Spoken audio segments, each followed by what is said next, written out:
Looks like they're killing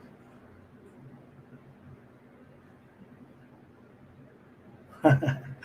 Looks like they're killing it, y'all, on this end. Looks like they're killing it on this end.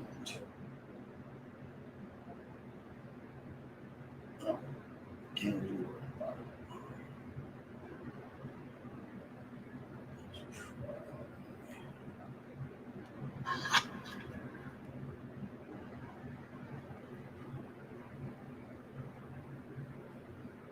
it. Interesting.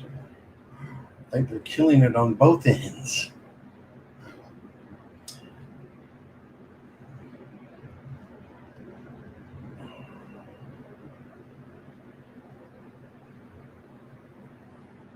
Yeah, they're killing it on both ends. So let's interrupt that one. Try it again.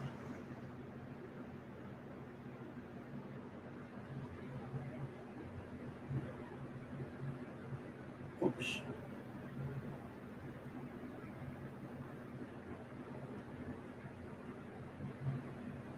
See what they do. Good evening.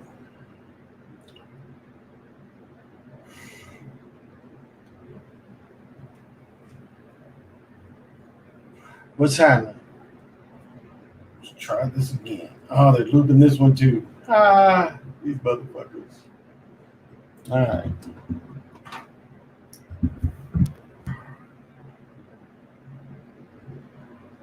It wasn't gonna make it through anyway. All right. I forgot to charge this phone anyway.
Well, good evening.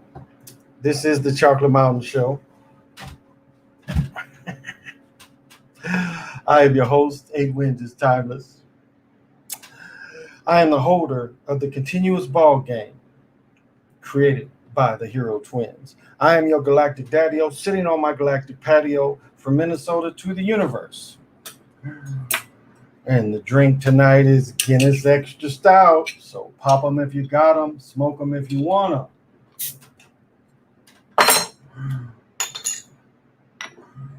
Cold goodness.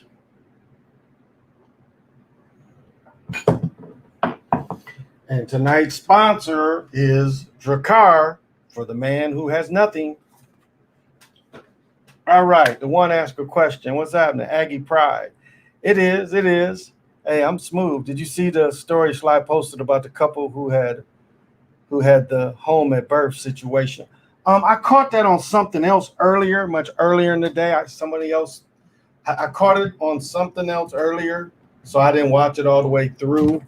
So I saw that Sly had posted it, but so no, I didn't see it. But it's something more important. I wanna. If y'all didn't catch the video, it might just be done now. I just got done watching Space Jam, and I had high hopes and fun with it, and yeah. Let me see if I can get this. Pause. Oh, here we go.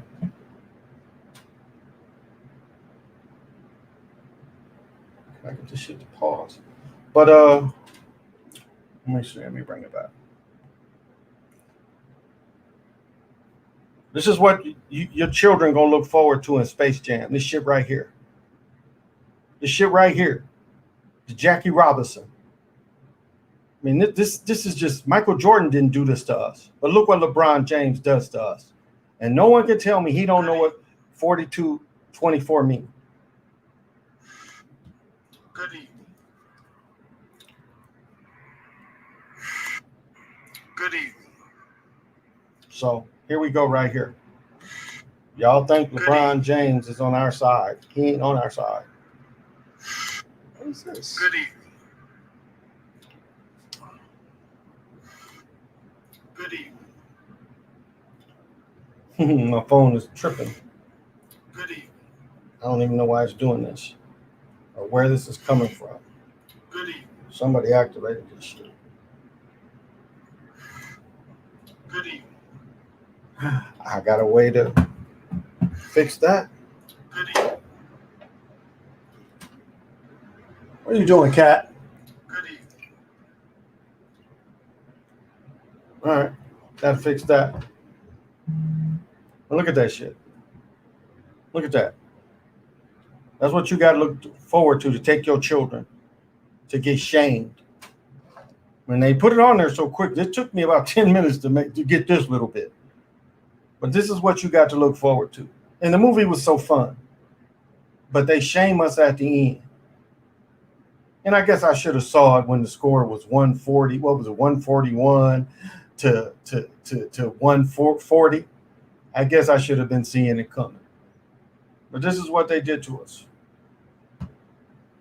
Hey, PJ. So I did a short video, but I'm going to show it on here too. Space Jam, y'all. Hey, Jay. This is what LeBron thinks of his own people to send this out. And it's another reference to show that Nate Thurman is his daddy. And so this is how ridiculous it is. And it's just thoroughly disappointing. So I got a slight breakdown of the movie. Yes, of course they got it in there. And I was just like, I was blown away. I was like, I wasn't ready for that. I wasn't ready for that at all. I was not ready for them to put Space Jam like that. That just like, but yeah, he's definitely part of the script. Okay, send it to me. I'm eating Popeyes tonight. I know it's not good for me. Hey, ain't nothing like some crispy chicken. Tell you one thing I had that they don't have up here is what do you call it, with the pancake in the middle, the crispy chicken with the pancake. That shit was pretty good for McDonald's down in Benton Harbor. They wasn't letting nobody in though. It was drive-through only, but the McMuffin or whatever chicken sandwich, that shit was pretty good. So he got to play his part, Ben says, of the script. So I'm not surprised. Yeah, it caught me. Yeah, Nate's number was 42 with all the teams he played with. Nate started, like Nate and Wilt Chamberlain played the season together in San Francisco. And then Wilt left to go to LA. See, Wilt didn't go from the Philadelphia Warriors to the Lakers. He first went to San Francisco Warriors. Then he went to the Lakers. And when they threw the first series against they lost Boston to give to Bill Russell. So So Space Jam was just a total shame and ritual.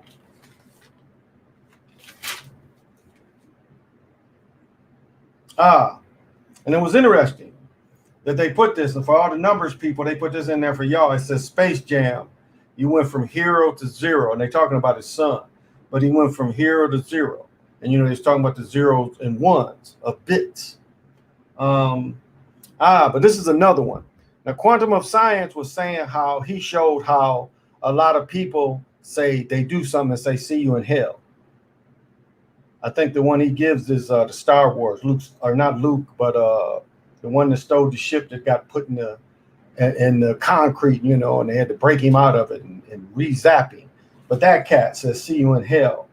And so LeBron says, what in the Matrix hell? What in the Matrix hell is what he says. Again, we know the algorithm, his name is Algorithm. Algorithm. That's Don Cheeto's character. But I don't know, he's wearing the puffy suit. Remember the puffy mace, puffy suit? He's wearing the shiny puffy suit. So I guess that's supposed to show he's in the computer, but he's wearing the puffy suit. Again, the whole thing is reference to the Matrix, the whole thing. You hear several Matrix reference. Matter of fact, as he's moving, whatever, they show different planets and stuff. One thing says Matrix entrance. So you'd have to really look to catch that. It does a flat plane reference. There's a flat plane reference in there. They show a couple barbershop things. You know, LeBron got the barbershop thing. They show a couple of those. UFO reference, you know, Marvin the Martian, but really it was kind of a UFO reference more than Marvin the Martian. Big Brother reference. The Big Brother reference is algorithm is telling LeBron's son, I can see through your cameras, I can hear through your speakers. So I'm everywhere. So that's a Big Brother reference. Yeah, if you have a camera, I can see you. If you have a mic, I can hear you. But this is what was interesting, because the premise is around LeBron James' son has created this video game. So algorithm tells him, you're not just a prince, but you're a wizard. That's what he says. You're not just a prince, you're a wizard. Again, that's that Disney shit. Disney is all about the wicked, about the wizards. It's all about the wizards, Fantasia and all that. They don't miss. They got Bugs and drag. Now, y'all remember where Bugs was being in drag. At my childhood, a lot of people's childhood, you see Bugs being drag. Bugs all of a sudden put a wig on. He got a fat butt and boobs. They didn't stop there. It's in this movie. It's a little short amount, but they got Bugs in drag. Now, that's a character Bugs has always done. It's very old, from the 50s, I believe. Remember the Hillbillies? The Hillbillies was in love with Bugs, making fun of the Hillbillies people. Kobe reference. What is it? The female Cobra. If you first, so when they're creating the character, they show a little small and it says Mamba. You can't really read Kobe, but it's kind of there, but the Mamba reference is there. So as they're creating a character, and then the Mamba reference turns into Taurasi. One of them is doing it. One of the WNBA players, but I think it's Taurasi. And so they showed a little bit of Kobe, but it turns into actually a female. So oh shit. Okay, I'm missing.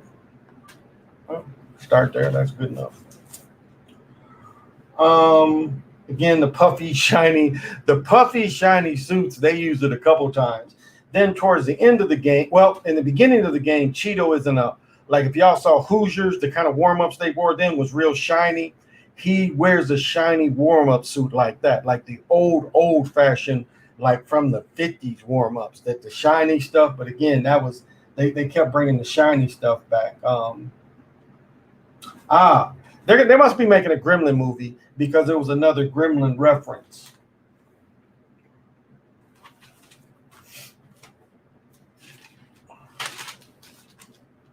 Video games do pay off. That's what they said at the end. Video games do pay off. They were saying how the children play the video games, And that's something that they highlight. Video games do pay off. What was interesting when they put Dame's character, they had Dame with the Speed Force. That was interesting, but of course they had to play when Dame is first shown. He has the Speed Force, but Dame also rapped. His music is also playing as well. So Dame's music is playing. They have the halftime thing. You know, remember what Michael Jordan said? He tried to put a little street line in there. I know he from watching different shows. Remember when people said, "I'm not going out like that"? Remember Harold said that before he got his brains blowed out. You know, he told his cousin to get out the car and he said, "I'm not going out like that." And so he grabs the gun. So why would Michael Jordan want to say that? But he does. So the new Rodney, I'm not going out like that kind of halftime show, and then LeBron figures it out, of course. Of course, they have the penguin on the side, but the one that interested me most was the nun with the Templar cross. There's a nun on there with the Templar cross. So that I found that interesting. They have a wrap off, of course, and the pig is called Notorious P.I.G. I don't know, is that disrespectful? Right towards the end, LeBron does something, and LeBron shows the Bill Russell number 6. So, and of course, the winning score is the 1042 for the Bill Russell. So,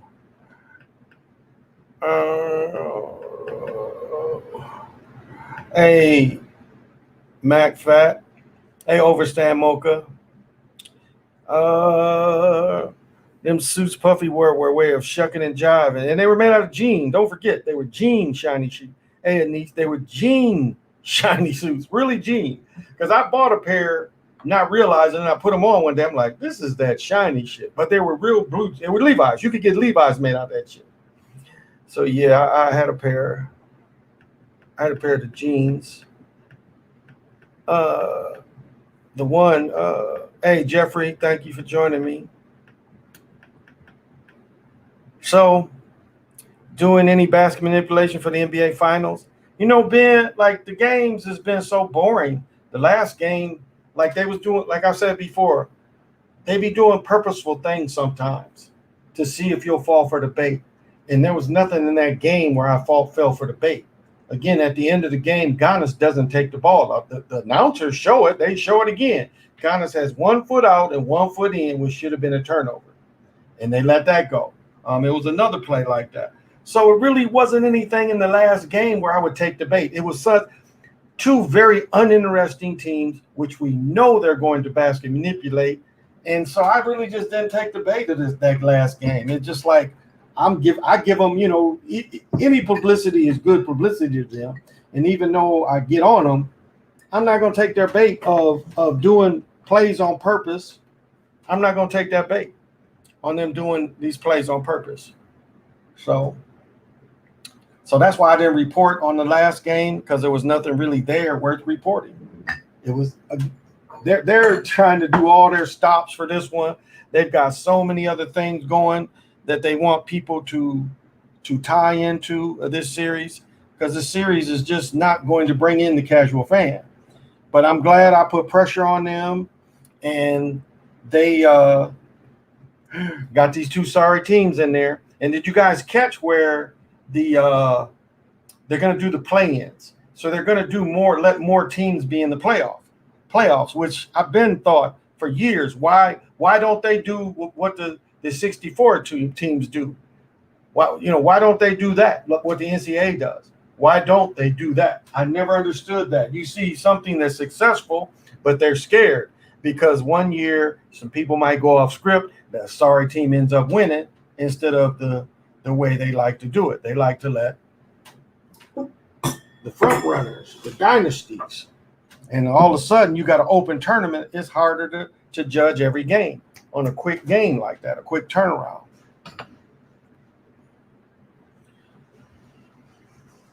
So it's been really nothing to report.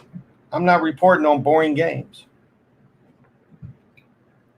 So, yeah, nothing to report so far. Hey, Mac. So Devin's 42 points and the walk of shame at the very end. I caught that as well. And I think I talked about that a little bit on the other night because normally it's on Chris Paul. And I should have did a video like everybody did right before this. They were showing ESPN. They were showing how Chris Paul was point shaving. Chris Paul, all his turnovers was purposeful turnovers. You could see where like Chris Jackson showed people how to miss a shot. Now, why would Chris Jackson have that in his arsenal or Abdul Rahif? Why would he have that in his arsenal of how to miss a shot? So that's what if you saw those highlights on ESPN about 45 minutes ago, they was kind of doing a little Chris Paul shaving, so he's gonna have a big game, but they're still gonna lose. They are still gonna lose. They're gonna give it to Milwaukee. That is just how they do their thing. Is they want a team that's won it already. And, of course, Milwaukee last won it with Jabbar. They haven't won. Well, it's one of the playoff games. They ain't won a playoff game since 74. So I'm just not giving them a lot of my attention.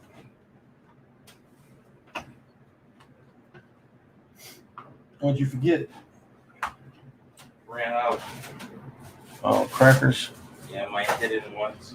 Oh, your hidden ones. You hiding my food. Because they were the garlic butter. You're hiding my food. Word? Yeah, word. No, I actually didn't hide these. I just placed them up there, you know. You took them out of the box for only you.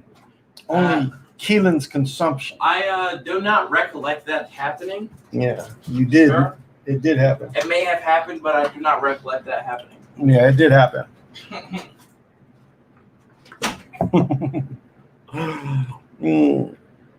Yeah, I'll say this though.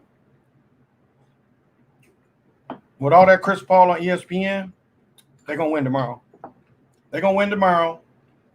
They're gonna win. The Suns are gonna win tomorrow. They're gonna go back to Milwaukee and lose, and then Milwaukee's gonna win the last game there. That's what it looks like. Now show me wrong again, NBA. Show me wrong. Show me that ain't the script you want. Show me that is not the script you want. Well, turn my phone back on. And what's the odds? Hey, woke sister, what's happening? And woke sister, did you see what I just said about Space Jam? They threw that 42 in at the end. It's shaming.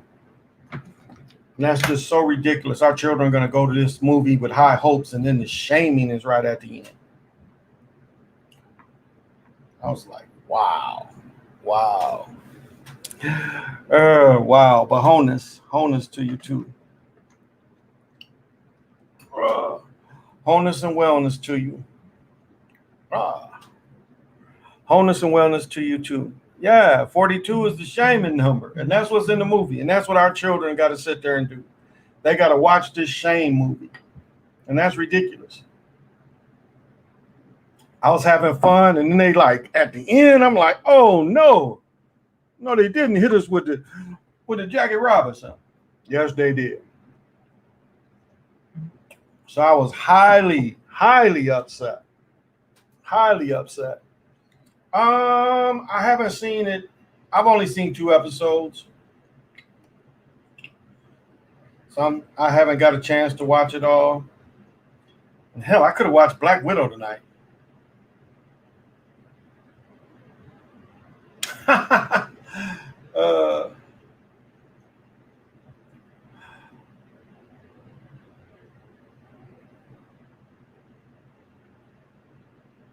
That's a good point. The name Predator. That's interesting. Predator with all the pyramids and shit. That's a good one, CJ. And is this other one in here, CJ? I think this other one's in here. So this is CJ's work. So let me see. I don't know. Or do you want to come on tomorrow and do it? I'll wait. You can, because this is your find. If you want to come on tomorrow, I'll let you tell that. Why you think about Durant coming up short to beat the Bucks? I said it all along. I said if James Harden play, they ain't gonna win. I mean, he is the ultimate shame player. I mean, going back to Ginobili blocking his shot. You was in the hospital with your mom, or we're gonna send your mother healing energies. So everybody send Woke Sister's mother healing energies, and we hope whatever's bothering her, we hope that send her wellness. We'll send wellness to her. So we're sorry to hear that. The last episode is insane. I'm glad that you can give me a little information too. But Harding, to me, they're not going to let Harding win until probably he get old. I wouldn't be surprised if Harding gets traded. It would not surprise me at all if they trade Harding. Oh, you're welcome. That's no problem. You'll come on tomorrow? Okay. Just hit me up, and then we'll work this time. And that's his story. I'll let him do that. Tell that story. If you got any other stories, you can bring those too. So write something out, some points out. Write some points out. So, yes, thank you, Overstand Mocha. YouTuber said Michael Vick going to prison was a punishment, something he did to the NFL. Do you believe? Well, it definitely was a type of punishment. I just think they didn't have any other way to stop him.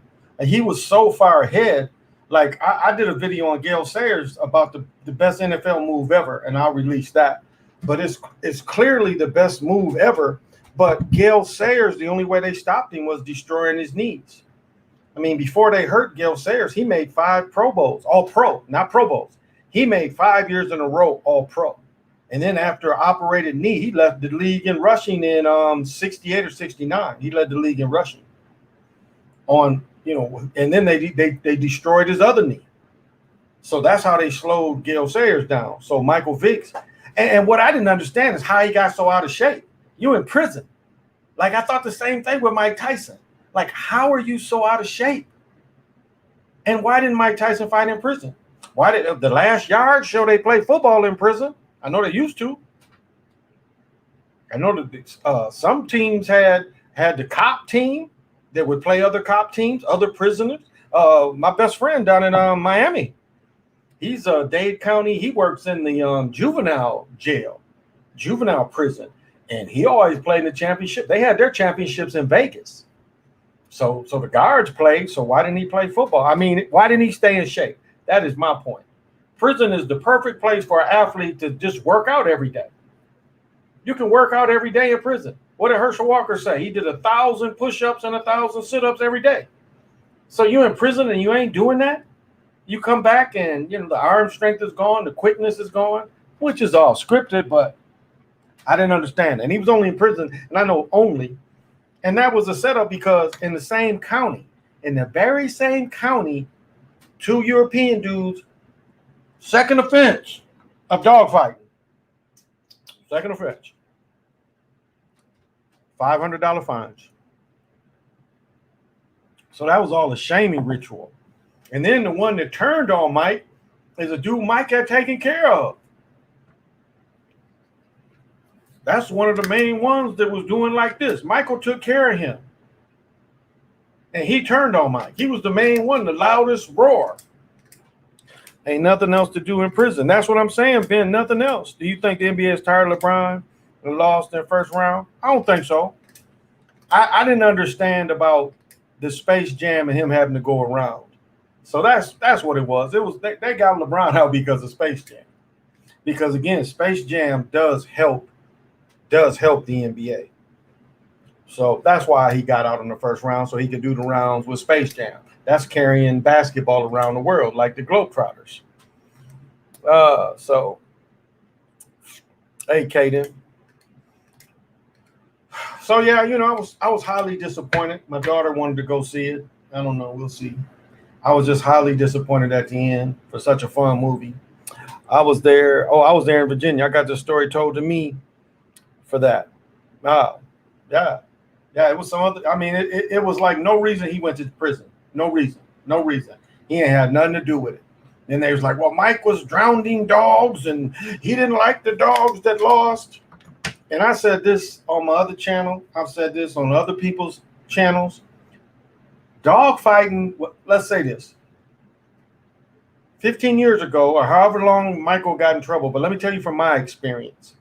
In my experience, when I lived in North Carolina in Greensboro, ever since I could say 81, 80, there was a place in Greensboro where you could go watch the cockfights and you could go watch the dog fights.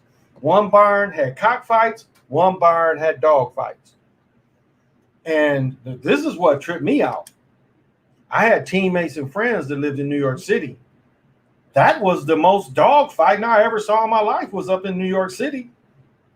And I'm not like, I'm a big fan of that, but I was just fucking around drunk and talking shit. And somebody's like, oh, yeah, we can go watch dog fights over here.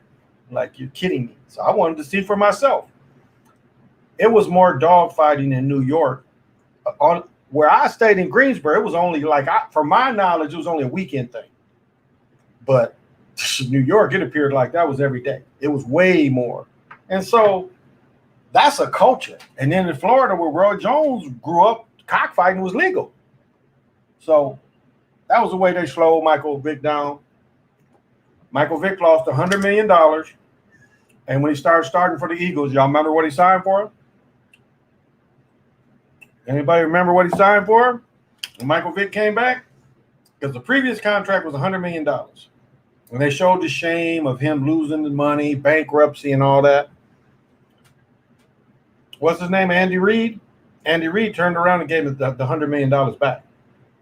His last, now, you know, they're not, a lot of that money ain't guaranteed, but to show it on air, he got another $100 million. And you see that Fox took him in. So he got repaid for playing that role.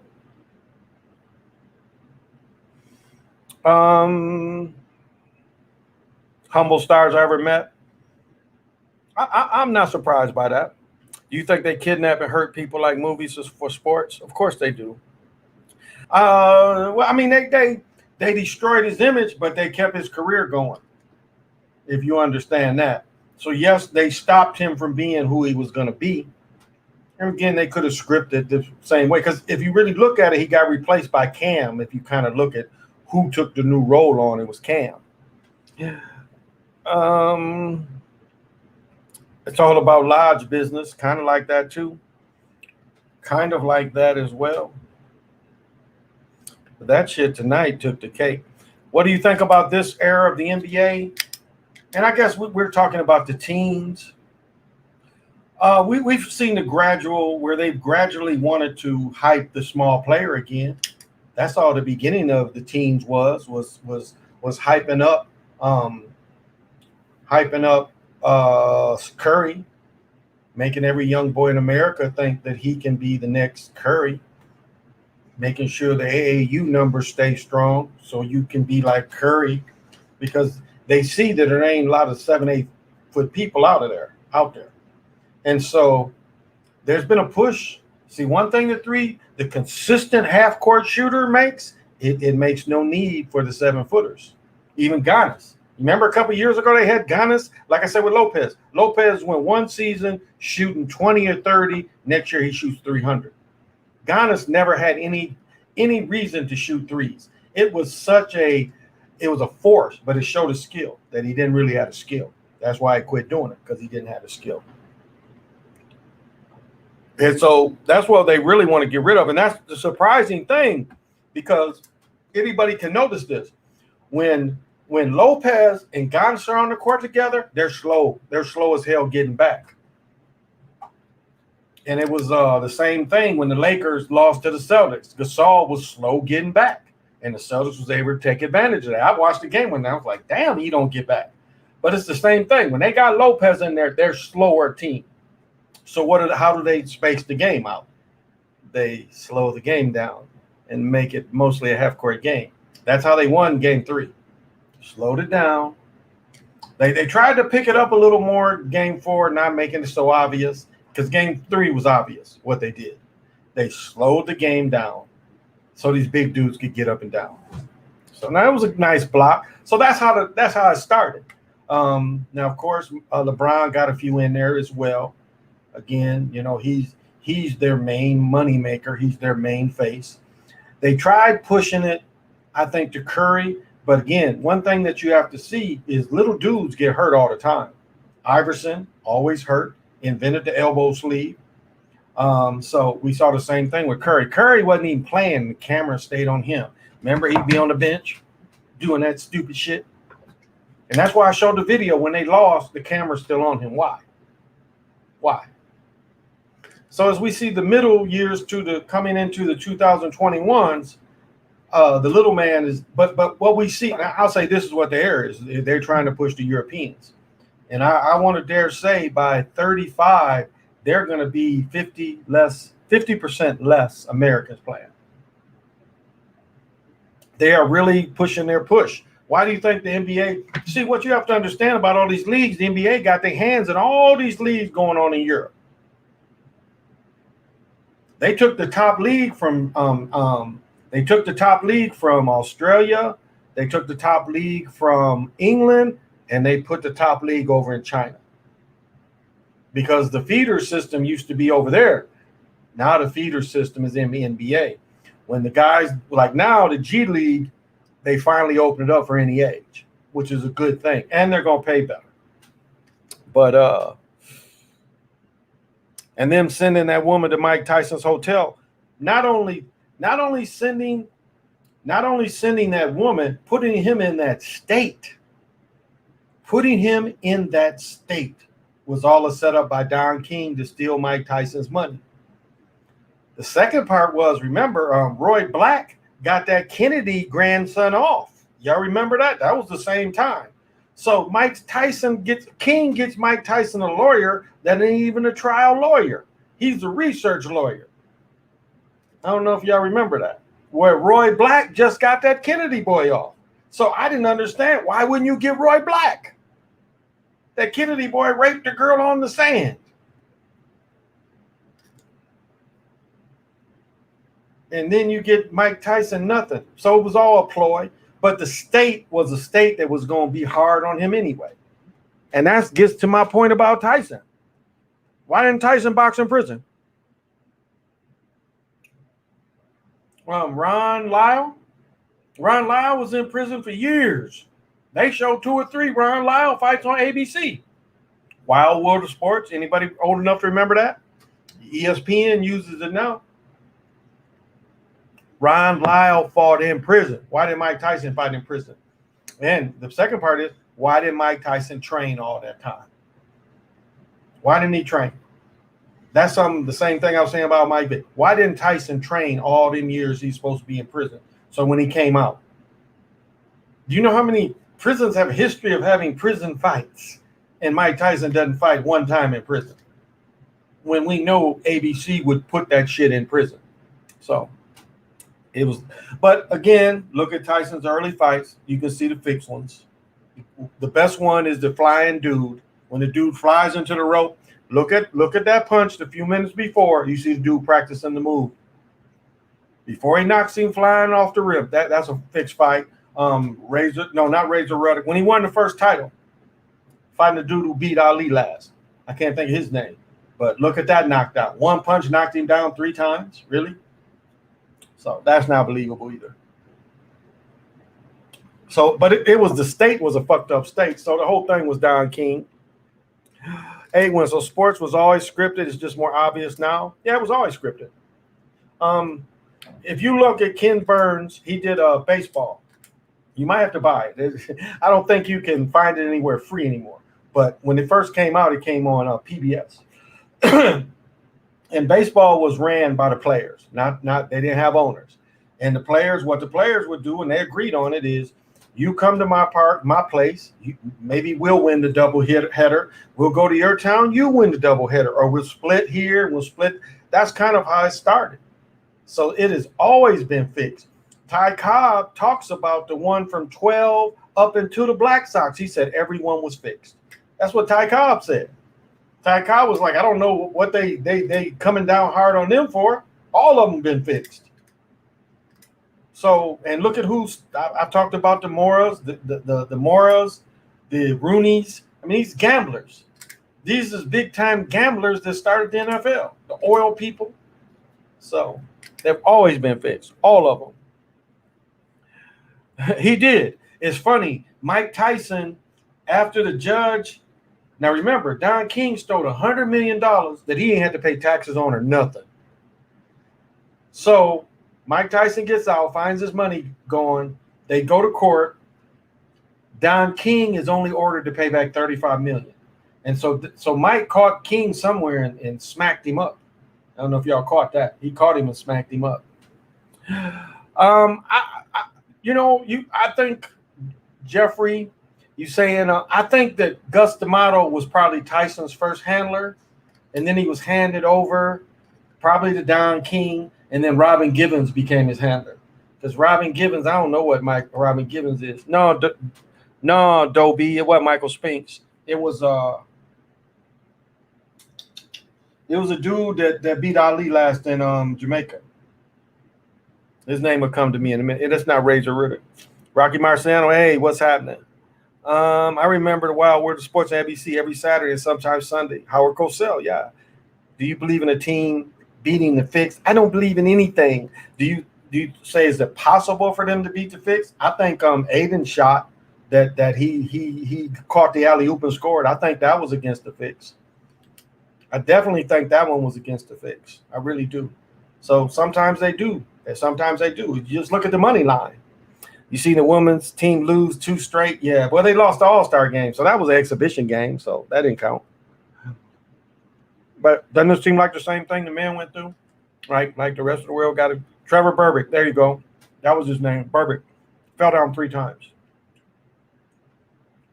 Watch it again. It don't look real. 3 times he falls. Why? What happened to him where he had to fall 3 times? Giannis doesn't have any skills, and his basketball IQ is low. He's not developing a jump shot, and his handles need work. Right, Valerie, and that's the thing that gets me.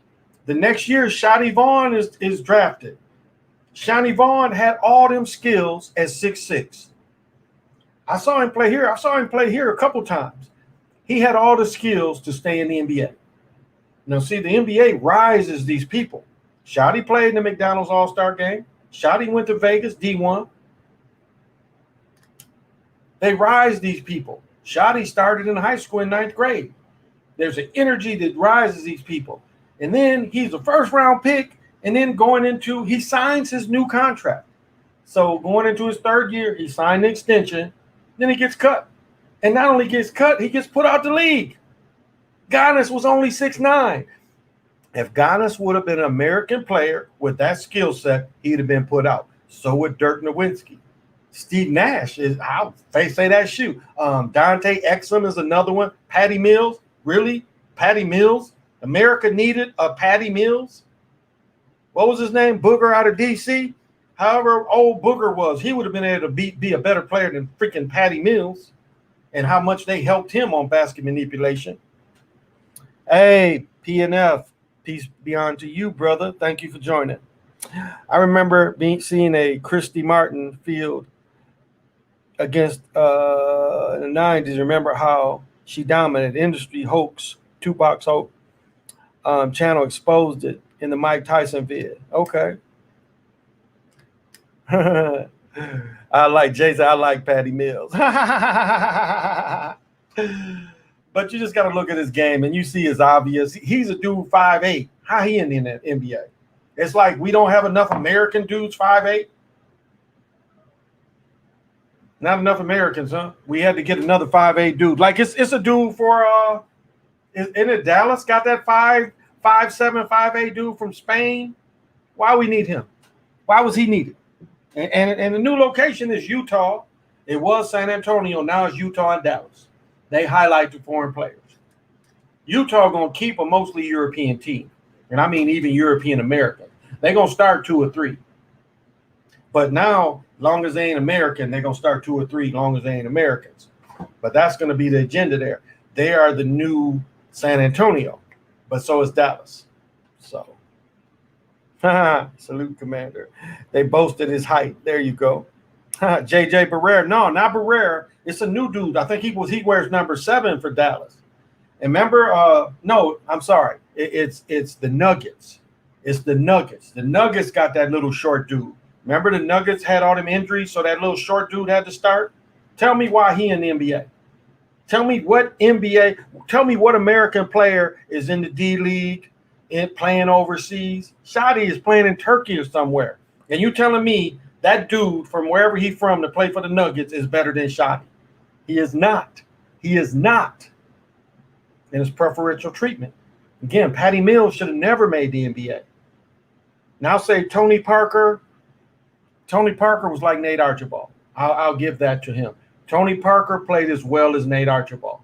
But Tony Parker was small, always getting hurt. Why can't the NBA find the next Jordan? I think Edwards is pretty close. Same size, Campazzo. Kay Fielder is a 5'9" guard that led NCAA in scoring with 27, I believe, and barely got any playing time in the NBA. Kay Fielder. Only played like 1 or 2 seasons ago. It's a lot of people. What is his name? Jammer. Jammer went over and killed it in China. Matter of fact, the TNT games is on, not TNT, but the money tournaments is going on right now. I saw 2 money tournament games. So the money tournaments games, and Jammer brought a team. Jammer went to, where did he go? College? I can't remember. But yeah, it's a couple leading scorers going to NBA. And as I said before, one thing that the NBA stopped is of the merger. See, a lot of people say that the merger came in and it was a lot more brothers. It was just as many European cats. Again, Louis Dampier, the first person to shoot 50% for a season, 3-point wise, in the 76-77 season, last season of ABA, didn't even get a tryout in the NBA. And what the NBA did is the NBA pushed most European American players out. You can see the transfer.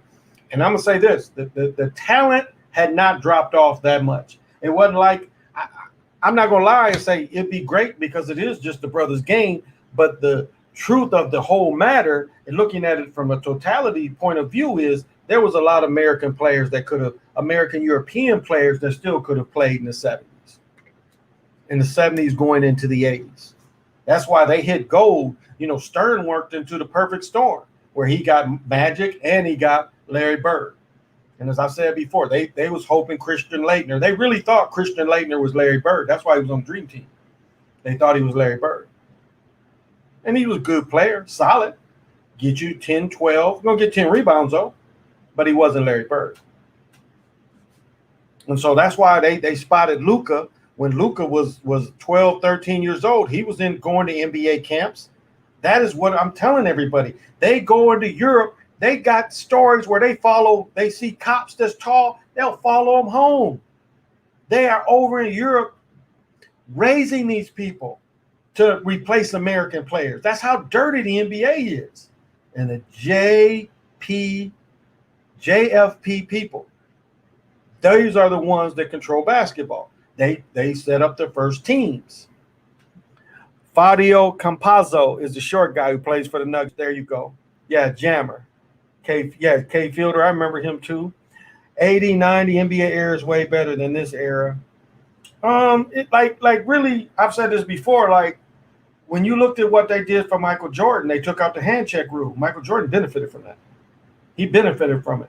As I said before, somebody, I can't remember their name, but they did an excellent comparison showing the game against Portland and the Bulls the year before hand checking. They handled Jordan and them. It was basically the same team the 2 years when Jordan won his first. And then you look at the next year, them in Portland, and they blowing Portland out, beating them in the finals. So, and we know all Jordan's shots when the shrug game was all manipulated. Yep.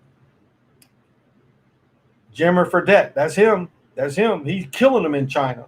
And so he didn't play last year in it. He played the year before, and his team didn't win the $1 million. But he's in these money tournaments. So he's like, money tournaments go all around. I mean, I played money tournaments all through the Midwest. So that's, money tournaments is nothing big. Sometimes we have to go in there, it'd be like dudes wouldn't have the money but could play ball, and sometimes you had to put in a little extra dough. But it's funny, if I would have to pay extra dough, I tell dudes, look, okay, this is what you put in. When we win this money, don't expect to get a full share. You're going to get what you put in. Dudes would get mad. They would really get mad if we win thinking they're going to get the full share. Like, no, you get what you paid for. Because, I ain't never been a rich dude. I mean, it would get so bad where I would have to pay for the rooms. Dudes would travel with me, wouldn't have no money to even feed themselves. So now I'm going into my pockets having to feed these dudes. So I got to buy the rooms, get a bunch of cars to take people there. So, but that was how it went. This year's NBA player is European. This year, player of the year was French, and the future face is European. Yeah, exactly, Caden. He tried to make a comeback, but he's having a good career around the country. It was another dude, though. It was Fredette was small. It was another dude, I want to say from Utah, that was a taller dude that led the league in scoring. And he didn't make it. I know they make Morrison, because, Morrison has what, 6 rings, 5 rings, and he never played well. I think he was a number 1 pick for Charlotte, and Morrison never really panned out to be a good player. So Luke on the cover of 2K. Yeah, PJ showed me that. And a woman. They put a woman on there too. Hey, Antoine, peace to you as well. Thank you. Yeah, Antonio, I saw that. Lift every voice and be a slave. It's all about blacks. PNF, he tell you, what about the blacks? It's all about the blacks. What are they saying? Gods in general? The same thing. It's always about the darkie. They trying to tell you in Gods in general. He's like, it's all about the darkies. No, the Civil War wasn't about the darkies. The Civil War was really Lincoln slaved a bunch. Okay, Lincoln freed a bunch of white folks. You have to understand that. He freed a bunch of them. They was called poor white trash. And this is what's interesting. If you look in the records, if you really go deep and look in the records, this is what they tell you. They admit that a lot of white folks, a lot of European folks didn't have slaves. And so they would have to borrow slaves from their relatives. This is in their own history accounts. So they go to the relative with slaves, and it would be, they don't want to tell you these accounts. It was they would get loaned out white slaves too. And remember, Gone with the Wind shows you what these people, the status of these people. What does Mammy say? Don't talk to them. They are poor white trash. Look at Gone with the Wind. They're in the kitchen scene. She says, don't talk to them. So they telling you in their own truths through the movies that these people was poor white trash. Facebook doesn't like that word. Facebook doesn't like when I use that word. But that's what they show you in their own movies. So this is who, this is who the South was giving back to. The white leagues went to court. And I've talked about this. I don't know if I even have to bring this up again. What was done, what was really done. They talk against communism, but this is what was set up in the South after Reconstruction when real slavery started and didn't end. What was somebody saying the other night? Slavery in your state didn't end to the 90s. We know in Mississippi, Alabama, they had slavery to the 60s. And they let the poor white trash be in charge. The Klans was nothing but a communist kind of business. You have small groups that have allegiance. You have cells that have allegiance. And then all these cells that are organized, they would join together and terrorize black folks or indigenous. So, I missed it. And I've talked about that. Just recently saw a commercial on YouTube where they said the NBA would be more popular than they wish so. Andrea Kalinko for Utah Jazz. Oh, okay. Oh, he was called AK-47. They called him AK-47. Kalinko, though, I think was from Russia, though. But this is some of the history they don't really, I don't know how often I got to talk about this. But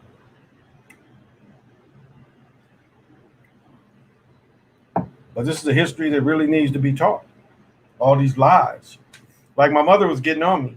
and I'm not gonna say everything, but it's a lot of propaganda. Like the new shit you heard today is propaganda. I ain't gonna say no names, but it's propaganda. Some new shit that came out today is all propaganda. They trying to tell you that people are being infected because they ain't dripping. You know, they it's like the non-drips is the one that's being affected, and you better rush to your help. So they saw that the door-to-door people's like, shit, motherfuckers ain't coming up at my door. That shit didn't work. So they bring up some new shit. Well, you guys are the ones that are getting attacked. And my mother was capping for him today. She was like, well, you don't believe in anything. No, I don't. I don't believe in anything. This shit ain't real. I mean, what does Cypher say? I know this steak ain't real. That's pretty much this whole reality. It's not real. So it don't mean nothing, not a thing. So it's like the only thing they think the worst thing they can fear you with is death. But once you don't fear death, and I mean, really, when you look at all death and don't fear it, then you beat this thing. Like, what else the fuck you want to do? Like, you know, this is how fucked up this shit. You can fuck with this shit. It's like, okay, this shit don't feel good today. I'm ready. I'll go lay down. If you face that shit like this should be like you feel better almost instantly. Like, okay, fuck it. I'll lay down. This time, let me start preparing. They don't like that kind of thinking. You feel bad and you say, oh, okay, you look like this is about it. Okay, I'm getting ready. I'm getting myself ready. Let me lay my ass down and start getting my mind ready so I can take memory into death. All of a sudden, you feel better. You start feeling better. Because this shit, once you ain't scared of dying and you accept it, because this is how they attack you. They want you to be crying and shit about your children, loved ones. This is how they try to attack you. That's why I always tell my daughter, whenever my time goes, I'm 50 years older than my daughter. So that's why I'm putting in her head, however much time we have together, it's enough. Our time together is enough. I've had visions and shit before where I cried. So I already know you're not going to make me cry again. I just looked at what they did to my nephew, and then I'm sitting there with him, and I'm like, yeah, something was done to him.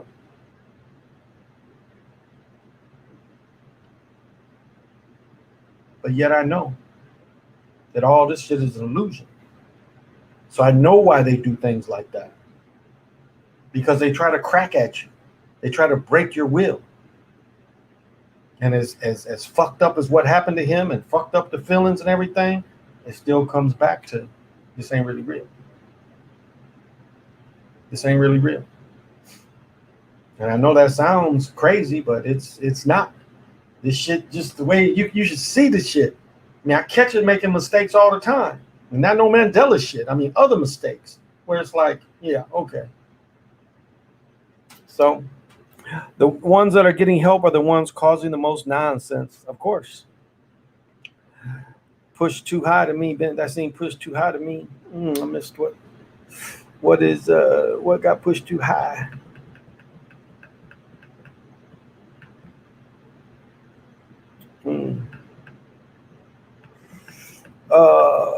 Do you think Sabonis is as good as people say he is?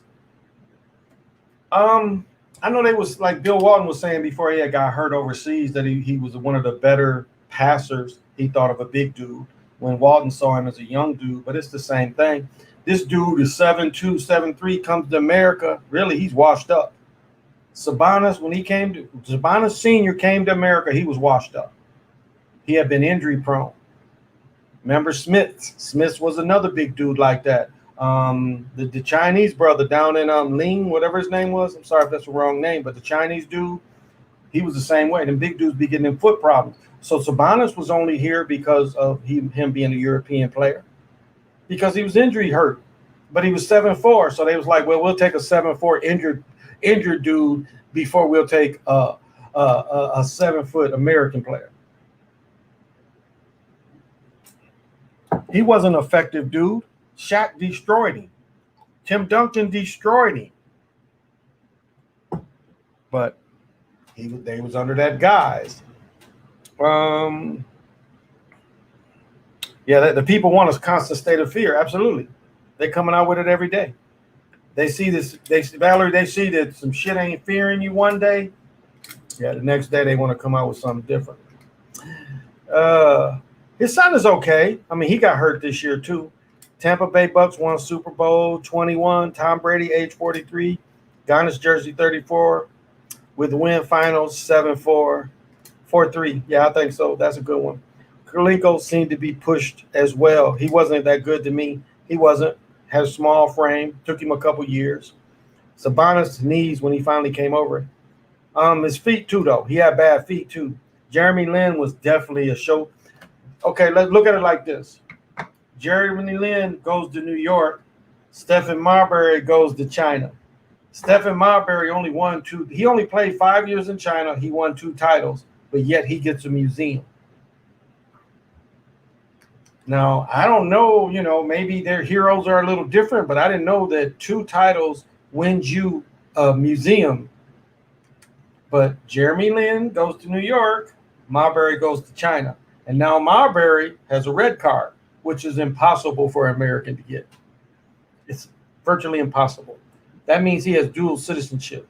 That almost means that Marbury is damn near in the Communist Party, technically. How's that possible? They could keep that for the ones who want it. There you go. July, Buck Moon, first after game 7, 7:23. Yeah, that's right. It is coming. That's a good catch, King. Thank you. Big Z was nice with LeBron in Cleveland, but his feet went out too. Yeah, he, like a season or 2 before, he would have helped LeBron. I agree. Because when LeBron and them went to the finals, he was hurt. When LeBron turned out the Pistons with Chris Webber and Rashid, and LeBron put that, 50 on him? That was the best game he had played up to that point. He put it on him. Again, it's scripted, but it was fun to watch that he put it on him. Do you think the shame ritual Antonio Brown did set him up to win a Super Bowl championship? Absolutely, Valerie. Like, that made no sense. Like, the whole time when they went through the Antonio Brown thing, they kept saying his money. And I hate that with these TV people, all in people's pockets.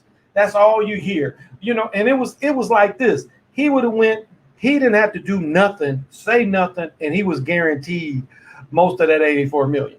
But he couldn't even make it to the guarantee. So do you see how fake it is?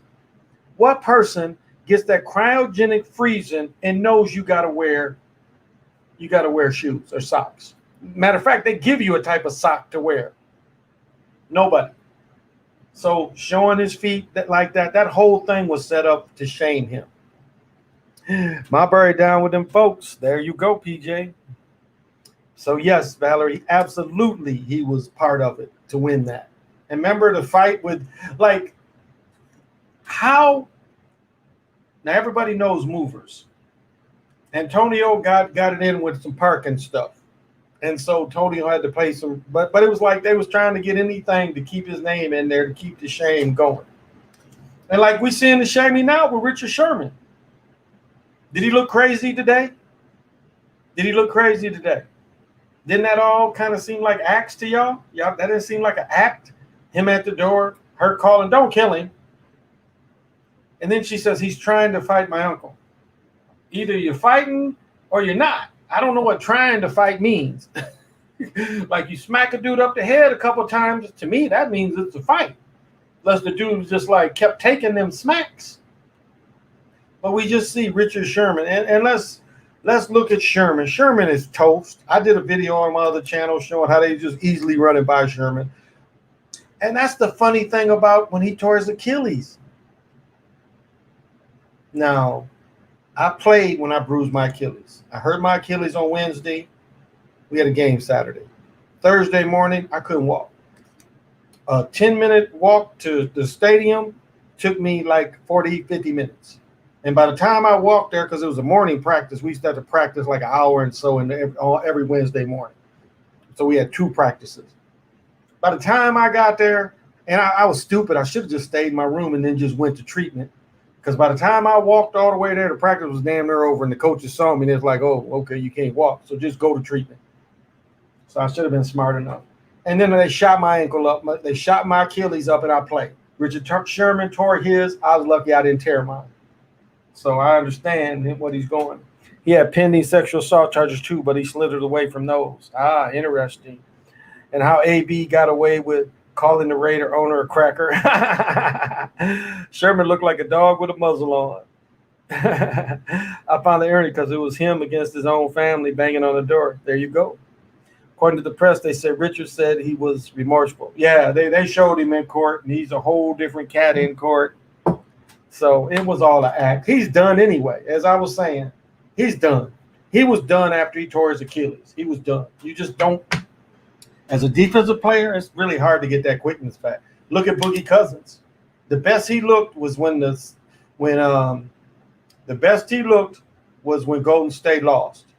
When they lost the championship. That was the best he looked. He looked at the end of that, when that game they lost, Golden State lost the last game, he looked almost like he had been before. But then when he goes to the Lakers, he gets hurt again. He's never been the same. And that's what happens when you hurt something like that. The only successful big person was Dominique Wilkins. He was the only person that really successful came back from that kind of injury and had a strong next season. Remember, that's why Isaiah didn't play until 32, 33 maybe. Isaiah quit playing when he tore his. So it's a hard injury for certain people to come back. I mean, I really can't. I can walk. I was thinking about trying to play again before this COVID stuff. We was going to start playing on Wednesday nights, but at 60, I don't even know if I want to play. Oh, but I'll say this. I've shot baskets for the last 2-3 days. So go out and shot a bunch of baskets. I got to buy a new ball. I think my daughter's ball. The pump wouldn't pump it up. It pumped my football up, but it wouldn't pump my basketball up, or my daughter's basketball. But I've been shooting the last couple of days. Got in 100 shots. Yeah, Boogie Cousins not going to be the same. No. Did Bernard King have a similar injury? No, Bernard King tore up his knees. He tore up his knees. And he was the first coming back from Bernard King was the first player that led the league in scoring after both knees was repaired. I think it was both knees. When he got hurt, that was the first time he hurt his knee, that was a really freak accident. And I've said this before about his brother, Albert. Albert should have went pro. Two dudes I saw out of New York that should have went pro out of high school was Albert King and Lopez. Lopez should have went pro because those cats, I mean, Albert King was holding his own in the Rucker as a senior and had that size. Albert King was so highly thought of. It was Eugene Banks and Albert King over Magic. UCLA did not even recruit Magic. They was so crazy about Albert King and Eugene Banks. Both those players was ahead of Magic. Albert King, I say yes. Banks, no. But King, yes. King was better than Magic, skill set wise, as a small forward. King's game was small forward. But when he went to Maryland, it seemed like he played instead of playing above the competition, seemed like he played down to the competition. And just like if you watch Lopez's career, he was ready to take the next step. Instead, he played down to the college competition. But if I'm not mistaken, one of the best teams I ever watched was when King and them was seniors. Because, it was King, Buck Williams, not Brian Graham, the other Graham, Ernest Graham, Len Bias. And Len Bias, like in the championship games against Carolina, Len Bias scored 30-some points as a freshman. And King, when that stacked team, that was a stacked team. I don't even think they made the Final Four, but they won the ACC tournament. But I liked Albert King, but not a good pro career. Oh, okay. I can do that. Oh.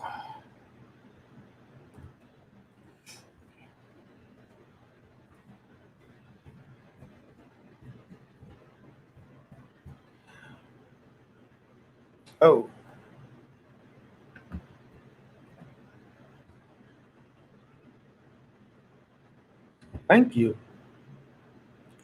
Do you think Muggsy Bogues was created in the lab? Barry King got shamed with those sodomy charges. I think you brought that up before. I'll say this, like, I watched Muggsy play. Muggsy was out of Wake Forest. Muggsy's from what? Baltimore. The Baltimore. Didn't Muggsy go to Dunbar with Billy Williams and them? Yeah, and they had a sacrifice out of them. But Muggsy from Dunbar, and I watched Muggsy play a lot. I'll tell you this: I ain't never see people run by Muggsy in college. Muggsy was ripping them.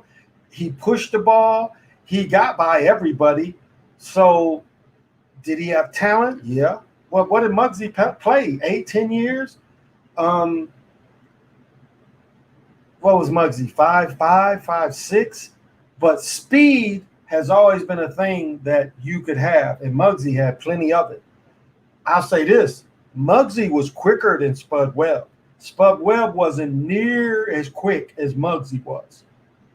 And again, to dunk a basketball, all you got to do is have strong hip flexors. So if you want to teach your children how to dunk a basketball, work on their hip flexors. That's where it comes from. The thrust comes from that. That's why a short person can dunk, because you just have to have strong hip flexors. But from what Muggsy did to push the ball and deep, I mean, it really didn't, like, the only mismatch you got on Muggsy is one if he could post you. If you had a guard like Chelsea Billups that could post him, then it was hard for Muggsy to get around them. But if you could give him the help there and you could keep the guys out front, Muggsy was effective. The quickness, he was quick. Again, Spud Webb struggled with that. He wasn't quick. Muggsy was quick. So I'll say that, he had a decent career. I don't know if he's so much created as he did have a skill set that did go with the NBA, I think. Now, I'll say this, like what Spud Webb was in, Spud didn't have that kind of quickness to be the liability on defense. Muggsy really wasn't a liability on defense because of his quickness, because he could press a dude the whole court. And Muggsy could steal, like every 10 times down court, he going to steal one or two. He could put that much pressure. Oh, wow. Thank you. Thank you, Andy. Thank you. Appreciate it. So Muggsy had that kind of skill. So I'll give him a pass. I watched him play a lot. I was down there then, and so I got him to play. Now Chris Paul, I didn't see. I was living up north when Chris Paul played. But Muggsy, Len Bias. That's why Len Bias died. It made me cry.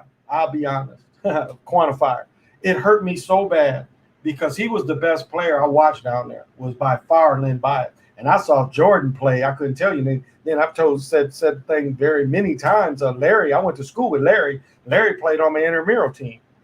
Now, let me say this. Muggsy Bogues and Larry Jordan, I would give the thing to Larry Jordan. Larry Jordan could dunk easy. Larry had all this. Larry was probably one of the few people I ever came across that could really jump with me. But like Larry and I would just kill people. He was so quick. But so was I. So we would press the shit out of people. And Larry had all that. Remember, Larry played. The dude who died. The dude just died who created the World Hockey League. That the Edmonton Oilers came out of the World Hockey League. So did the Jets. The original was the Winnipeg Jets. But that dude had the 6'4" and under league. And I don't know if I think they called it the USA League. And Larry played in that league in the team in Chicago. And I used to always hear people talking about Larry was only there because of Mike. That was some bullshit. Larry could play. Larry is a year younger than me or two. No, Larry probably only a year younger than me. Mike's 2 years behind me. So Larry could play. Larry had Bugsy skills at 5. What Larry, about 5'9", 5'10"? Nah, about 5'8", 5'9". But he had all the skills that Muggsy had. And Larry just didn't really get the chance. Larry played at before he came to A&T, he had played somewhere. I don't remember right now. So Larry had played somewhere. Larry could play. And I'll say he had all those skills Muggsy had. Spud Webb was 5'6". Spud, I'll tell you where he benefited. Spud came right after Wittenberg and them had left. And Spud came in. So Charles was there. What was the other big dude that played in the championship team with them? McCourty? No, that wasn't his name. McQueen. I think his name was McQueen. He was the big center they had. He was still there. So So Charles was there. This big dude, maybe bequeathed the wrong name. He was still there, and Spud came into Ernie. What was Ernie's name? Ernie. What's Ernie's name? He was at state too. Spud came into a fairly decent program too. I'll say that was Spud. Yeah, he went to Dunbar with Reggie Williams. I saw that team play. I want to get this right. One of my teammates, when I went to DC, we saw Dunbar. No, they had to be on that team because let's get this right. So Anthony Jones didn't go to Dunbar, but Adrian Branch. Didn't Adrian Branch go to Dunbar? Because I saw this championship game. It was Dunbar, and I thought, or maybe I got that backwards. Maybe Anthony Jones went to Dunbar because Anthony Jones went to Georgetown, then he went to UNLV. But Billy Williams was on that team too. So maybe it was when they was younger, but so maybe Anthony Jones was at Dunbar, and Dunbar won that championship when I was there because I saw the high school championship. But I remember Reggie Williams was on the team, but I want to say it's that team with Muggsy and them. But now they might have been juniors because Adrian Branch was on one team and then Anthony Jones was on the other. So I kind of forget who was who. Yeah, definitely. Reggie Lewis was definitely sacrificed. He definitely was.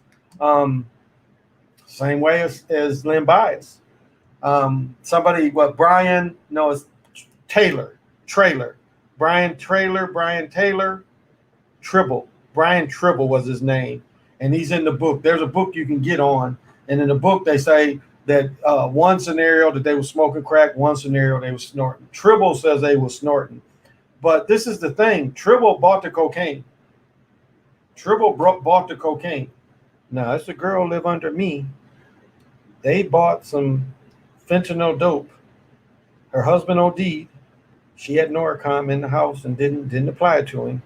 But they got the dealer. So they didn't get Tribble for buying it. And buying it, but this is the other part is, and you again, I've been a researcher my whole life. This is the other part. So Tribble buys this cocaine. Tribble and Bias are doing cocaine all day. Other roommates were coming to the dorm. Well, let's back up. So Bias goes, signs his contract, gets his bonus. At the same time, so he practices, gets his jersey. He was going to be number 30. He signs with the Celtics, gets his bonus money. At the same time, he signs with Reeboks, gets his Reebok money. Now, this is how he didn't have any liquid cash. He gets a 280Z. His parents have to buy it. So his parents bought him the 280Z. Len got 2 checks, $1 million checks. Tribble buys the cocaine. Him and Len doing it all day. Somebody come in the room, they would put the cocaine up. Or if that person was cool, they would do it. So what I don't understand is how did Len Bias have a seizure? Tribble didn't have a seizure. That's what I don't understand. If me and the dude is snorting, why would he have a seizure and I don't have a seizure? So what was Len Bias given? And the key that y'all got to remember is when Len Bias died, Don Rodgers of the Cleveland Browns died the next week. They died days of each other. Don Rodgers ODs at his bachelor party. Played for the Cleveland Browns. His brother went crazy. His brother ended up playing with the Lions. Tried to kill himself. Can't think of his brother's name. His brother was a defensive end. That Rodgers played with the Lions. He was a defensive player. But Don Rodgers ODs the same week. So that was that Reagan shit. But continuing with Len Bias. So they clean up the room. That's what got Lefty Driesell fired. They clean up the room. They put the cocaine in his car. They test the cocaine. It's not the blue cocaine you get, the liquid, but it's damn near pharmaceutical grade cocaine, which you just don't buy on the street. See, that's a little fact that a lot of people wouldn't know. It was damn near pharmaceutical grade cocaine. How you get that in the street? How do you get that strong of cocaine in the street? You just don't. You just don't. And so Len Bias was targeted. He was just that just say no shit. Dunbar had undefeated season. I still want to remember. Let me see. Let me see if I can find this. Where did Adrian Branch go to high school? DeMatha, didn't he? Okay, Adrian Branch went to DeMatha. Yeah, so it must have been Anthony Jones. So that's what it was. It was Anthony Jones. Anthony Jones was still at Dunbar. Billy Williams was still at Dunbar, but I think they was juniors when Anthony Jones was a senior. And I want to say DeMathis beat them in the game I watched. DeMathis beat them. So that probably was the national high school championship game because DeMathis, well, no. Dunbar's Baltimore. Yeah. So DeMathis beat them. Adrian Branch was at DeMathis, and they beat Dunbar. So Billy Williams and them must have been juniors. Muggsy and them must have been juniors. But I remember watching Billy Williams. Dalton Dunbar in the 80s. Yeah. Muggsy was there too. But one of them boys got sacrificed. If you read that whole story, one of them players got sacrificed too. He gave Bias the raw fish scale. Yeah, PJ, I think he did. It was too pure. Absolutely.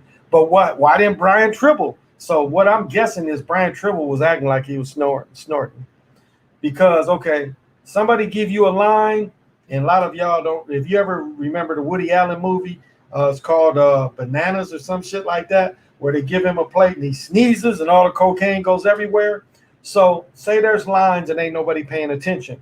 You could easily blow into the straw. You can even put the straw in your nose and blow it, and you could blow the cocaine away. I mean, if people ain't paying attention, it'd be that easy. It would be easy to even scoop it off the tray. You know, like you did something and you done scooped it off the tray and people ain't paying attention. That's the only thing I can guess. It's like, I've never heard of a person having a seizure over cocaine. I mean, heart attacks, but not a seizure. He went into a seizure. So they gave him, hey, homie, what's happening? It was passed on to him. I think so too. I think he was just getting it pure, and Tribble was part of it, and they let him off. So that shows you he's probably an agent. And that's one of my other points. This is one of my other points. You got people on YouTube that they're agents, but they don't even get paid to be agents. Like that Brian, whatever the fuck his name is, he's a paid agent. That AK Nation dude, another military intelligence dude. These dudes is paid. There's some motherfuckers on here ain't even paid and they agents. Isn't that low? You ain't even getting paid and you capping for these motherfuckers.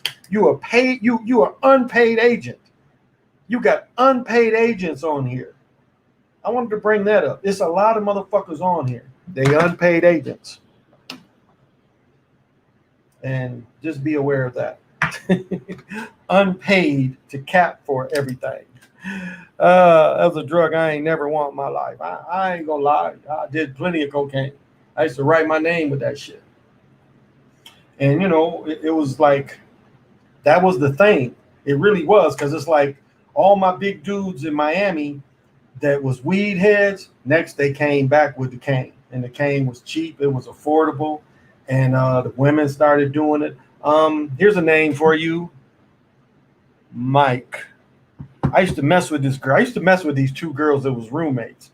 I ended up kind of messing with both of them, but Mike hooped at Wake Forest.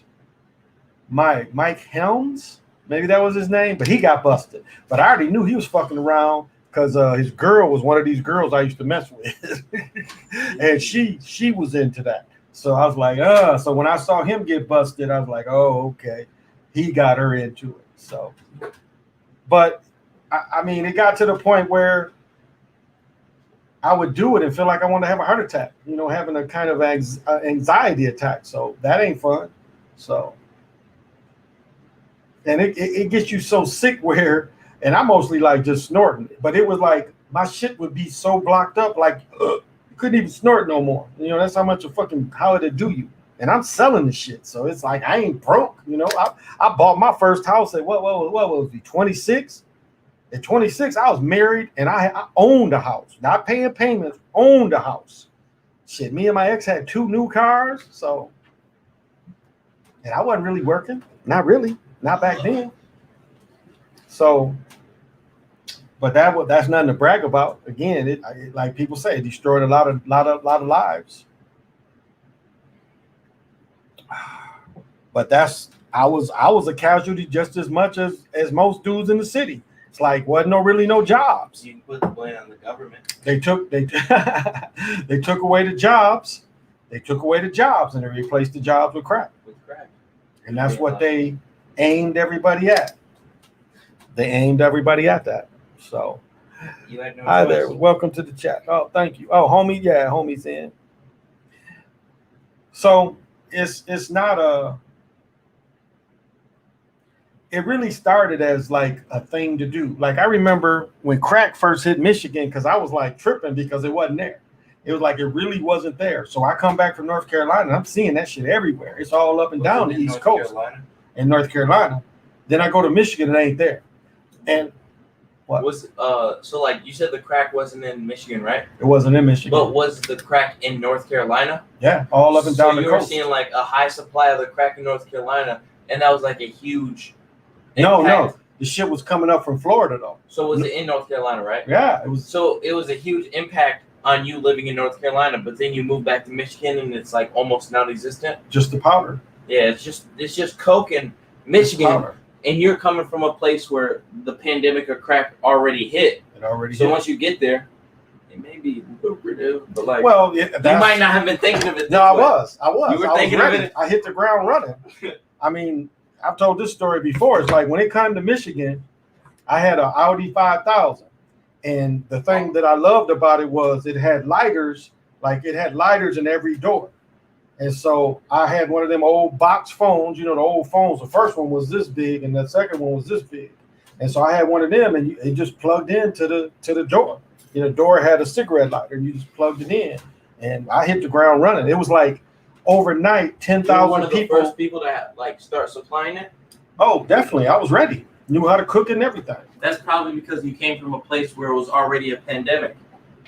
It was getting there. It was definitely getting there.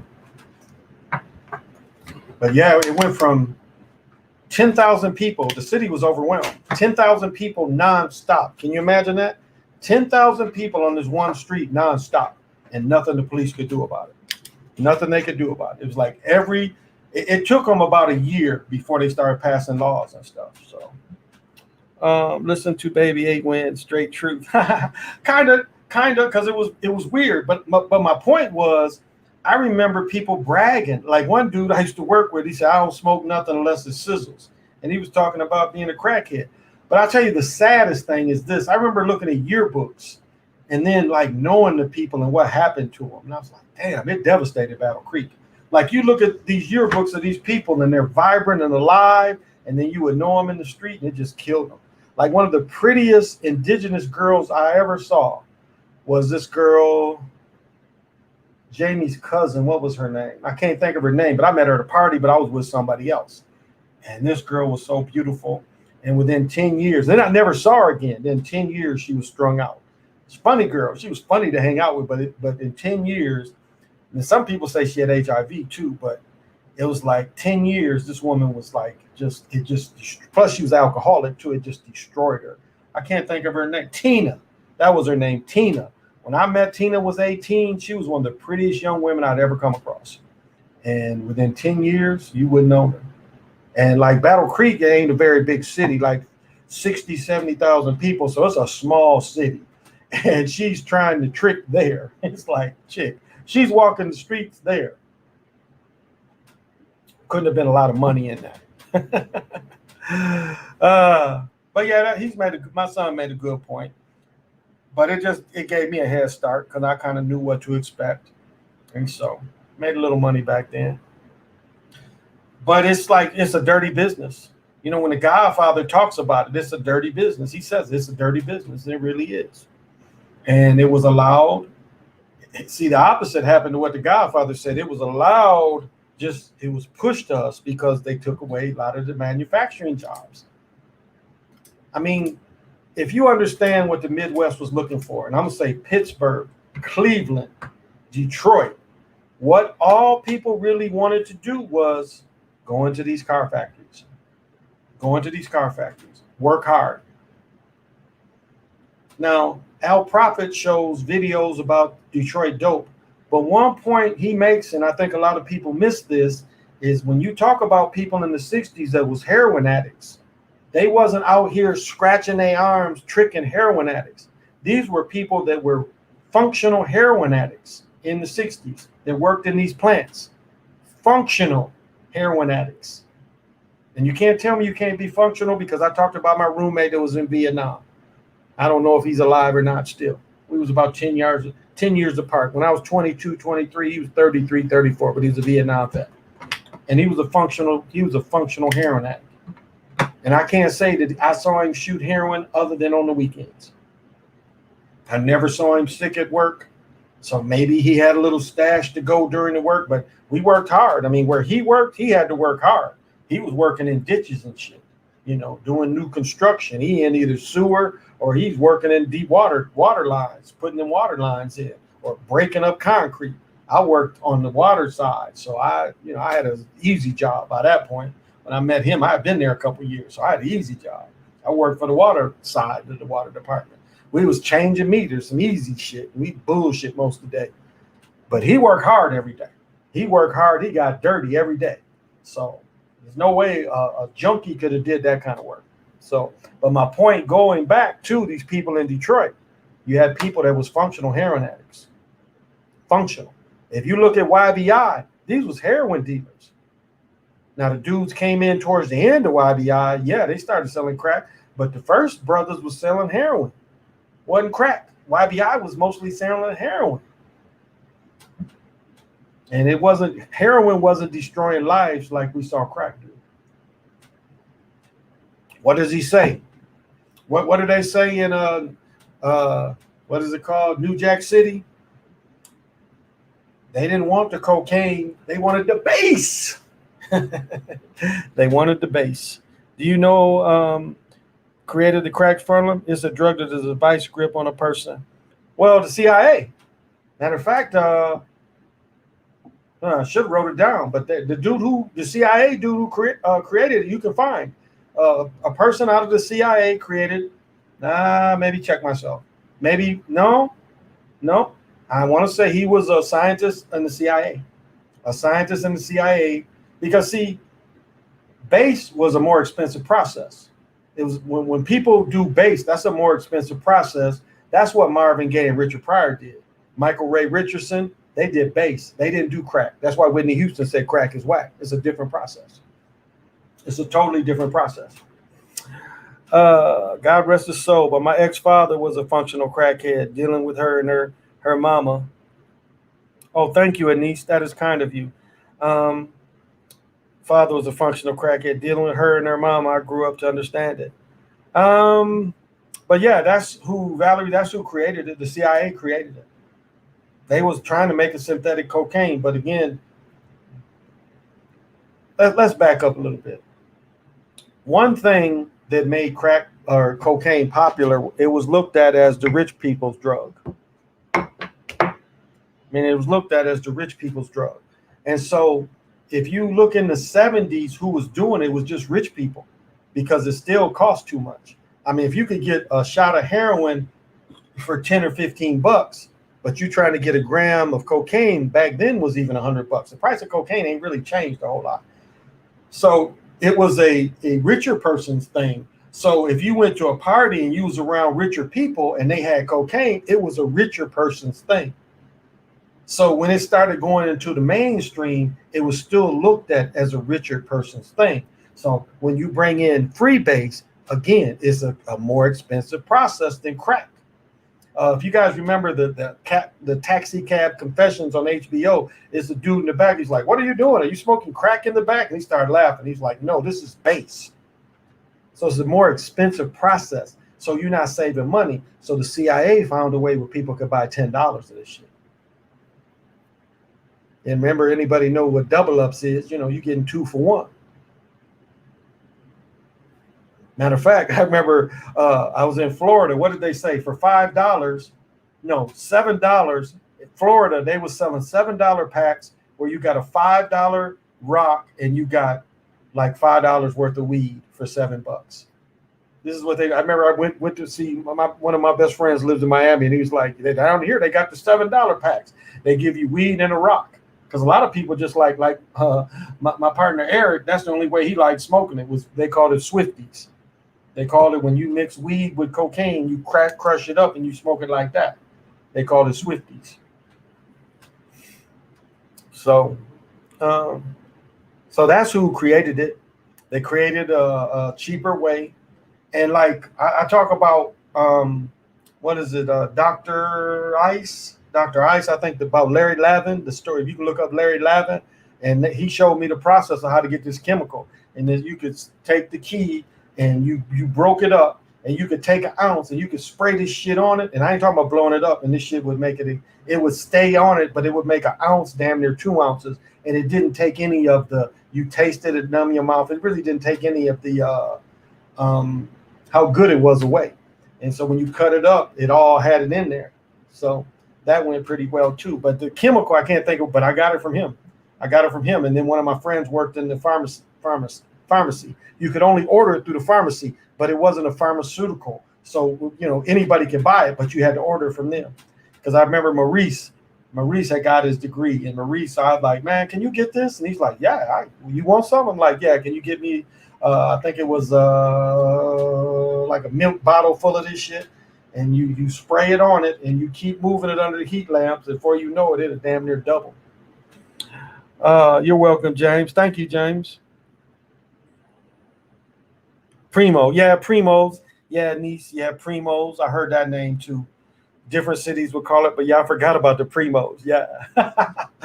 But that's what they called it there. Because it's like, it's girls. Like it was like one thing you see was a lot of undercover crackheads. But like PJ said, it was functional crackheads. It was people that was functional crackheads. Not every crackhead was all out there and quit their job and shit. But the sad part, when you would see people want to sell their food stamps and have no regard to how their children ate. And then, their children hungry, they begging. Dudes pay child support, chicks done blew all the child support. The children calling the dad, I'm hungry, and the dad's like, I just gave your mom money. So there was a lot of nightmares like that too. Because that was back when, people had the food stamp books. Motherfucker want to give you their food stamp book for some fucking crap. And that's the sadness of it. And I watched a generation of my wife's family die. Because I used to look at all of them and I'm thinking, and I noticed they were sickly people anyway. And like my ex-wife is 47 years old. And she is the oldest person in her family on her mother's side. She is 47 years old. She is the oldest person in her family. Now her stepdad is still alive. Is her real dad still alive? But that's her father's family. But in her mother's family, she's 47 years old and she's the oldest. Her mother died at 53. All her uncles, both their uncles, she had an uncle my age and an uncle a little older than me. He's dead. She had another uncle that OD'd off heroin. He's dead. Yeah. 47 years old. She's the oldest person on her mother's side of the family. Now, I'm talking about an immediate of the same grandparents. I'm talking about the line of having the grandfather and grandmother and then the line from them. Her grandparents, they died years ago. Her mother died. Her uncles. All of them are dead. And she's 47 years old. My boy, this big face boy that just was talking. Yeah. And it made me wonder how long those people was going to live. Now, she's got other ones that went through that and they still alive, but they in terrible shape. They are in terrible shape. These people, like she's got relatives my age that like still do crack and they my age. But one thing the government didn't anticipate is, and this is what should make Europeans mad at the government. One thing the government did is the government brought in crystal meth. Remember the movie Black Rain? In the movie Black Rain, they popularized crystal meth. Remember, they called it ice. Ice ain't nothing but crystal meth. It's the clear kind. And who you think Breaking Bad? Who you think that was for? You think Breaking Bad was who do you think that was for? Breaking Bad. It popularized that shit. And that's what most Europeans started using crystal meth, because it kept you high longer and it's cheaper. But as I said before, when I got out the business, before I moved out of Battle Creek, moved to a little town, I sat there and looked at the landscape. I said, the person that I didn't take crystal meth into consideration, but I knew heroin. And I said, the person that switches this town to heroin is going to make a lot of money. And that's exactly what happened. A lot of the crack people switched to heroin. So Europeans switched to crystal meth.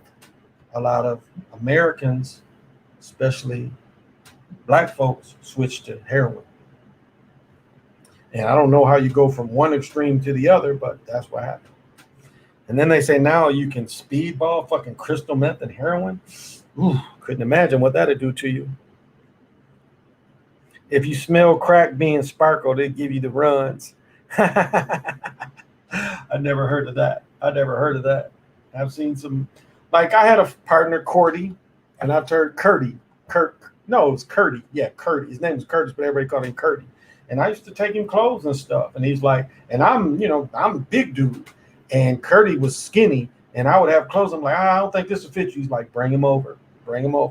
He's like, anything you can give me, I'll take. And so I just, I wasn't even knock on it. Like I saw him, I'm like, where do you want me to do with these clothes? He said, just leave him outside my mama's door. That's what I used to do. And, I was the local shoe guy. Like I imagine if I'd have kept all them Jordans, but I've told stories before where I had a basement, just all the old Jordans. I'd only hoop in shoes so long, and then I'd buy new ones. And the old ones just sit there. And my friend Eric, his daddy, like I bet for 2-3 years he didn't buy shoes. He wore 13s, and he was like, I need some shoes. You see me kicking with Eric, and he's like, I need some shoes. I'd like, just come over and pick out what you want. I think them Shaqs, the original Shaqs, Reeboks, which I love those shoes. They were so comfortable. I think he got those. I remember the Jordans with the hologram on the side. I remember what's his name? My son's friend ended up getting them, but they would just come and pick out what they want, because every 2-3 months I was buying new shoes because I hooped so much and refed.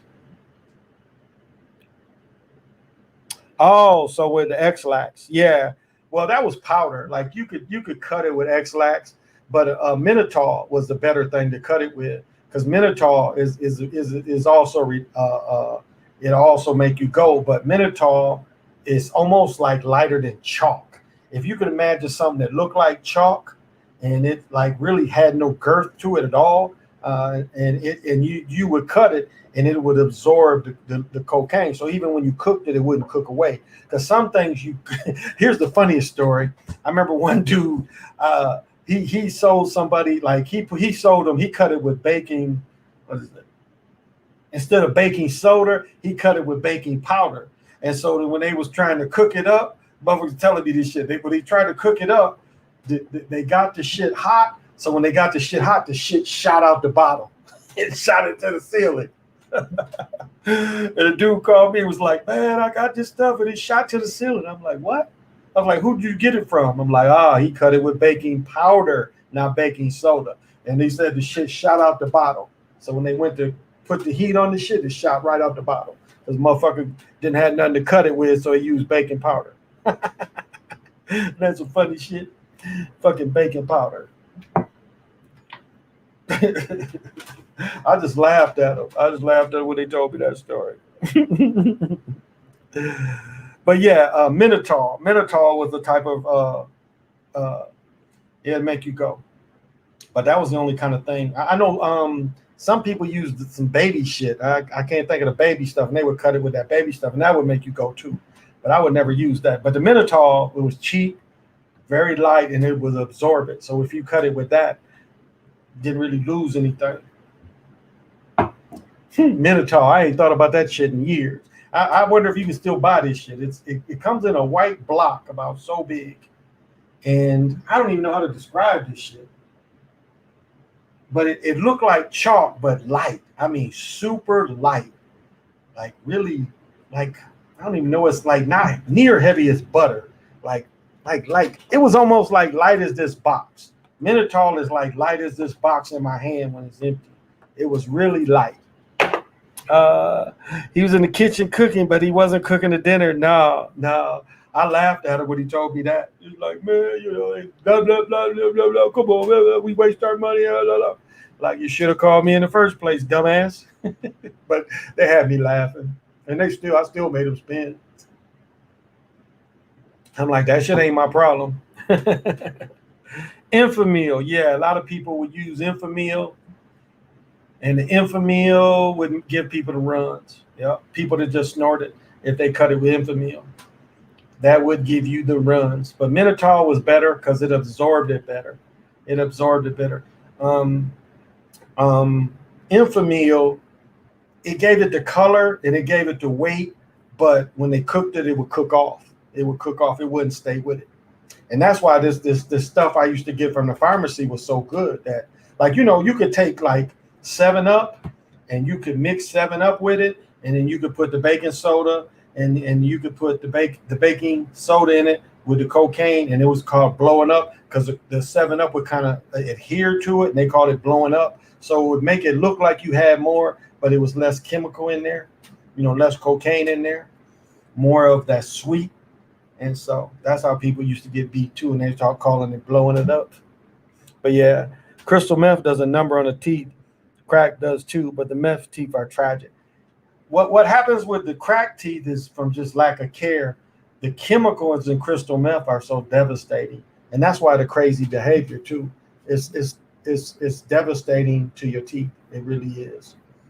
And so that's the biggest tell. Like, look up the thing you can look up the before and after pictures. Like, they show people like when they was first getting busted on crystal meth until years later, and the devastation is just like crack didn't do that to people. Crack didn't devastate you physically like that. Now, crack, people wouldn't eat, people wouldn't bathe, all that. But like we had one dude, we called him Diamond Jimmy, because like he was the middleman. He was like the middleman of the crackheads. And so crackheads would give him money. And so he would be at the place and he would take, he would buy whatever, but he would always cut it into like little diamonds. So he's like picking from the bag before he gets back. And so he would sit there and he'd cut it like into a little diamond, and he'd have his own little crumbs he would keep and what he would take back to other people. So we got to call him Diamond Jimmy. Todd, I forgot. And Todd was cool because Todd was like, just because I'm a crackhead, I ain't got to look like a crackhead. And I was like, yeah, I respect that. But Todd, I know his last name, I ain't gonna say it. But Todd, we called him Diamond Jimmy because that's how Todd did. And the saddest story was Johnny. Johnny worked at Post. Shit, Johnny was making killing. I mean, he had like 16, 17 years at Post. And Post did everything they could to keep Johnny. And Johnny just wouldn't get clean. They sent him to rehab. They did all that shit. And so finally, when it all was said and done, Johnny got a big payout for his 401k. And dope dudes got him.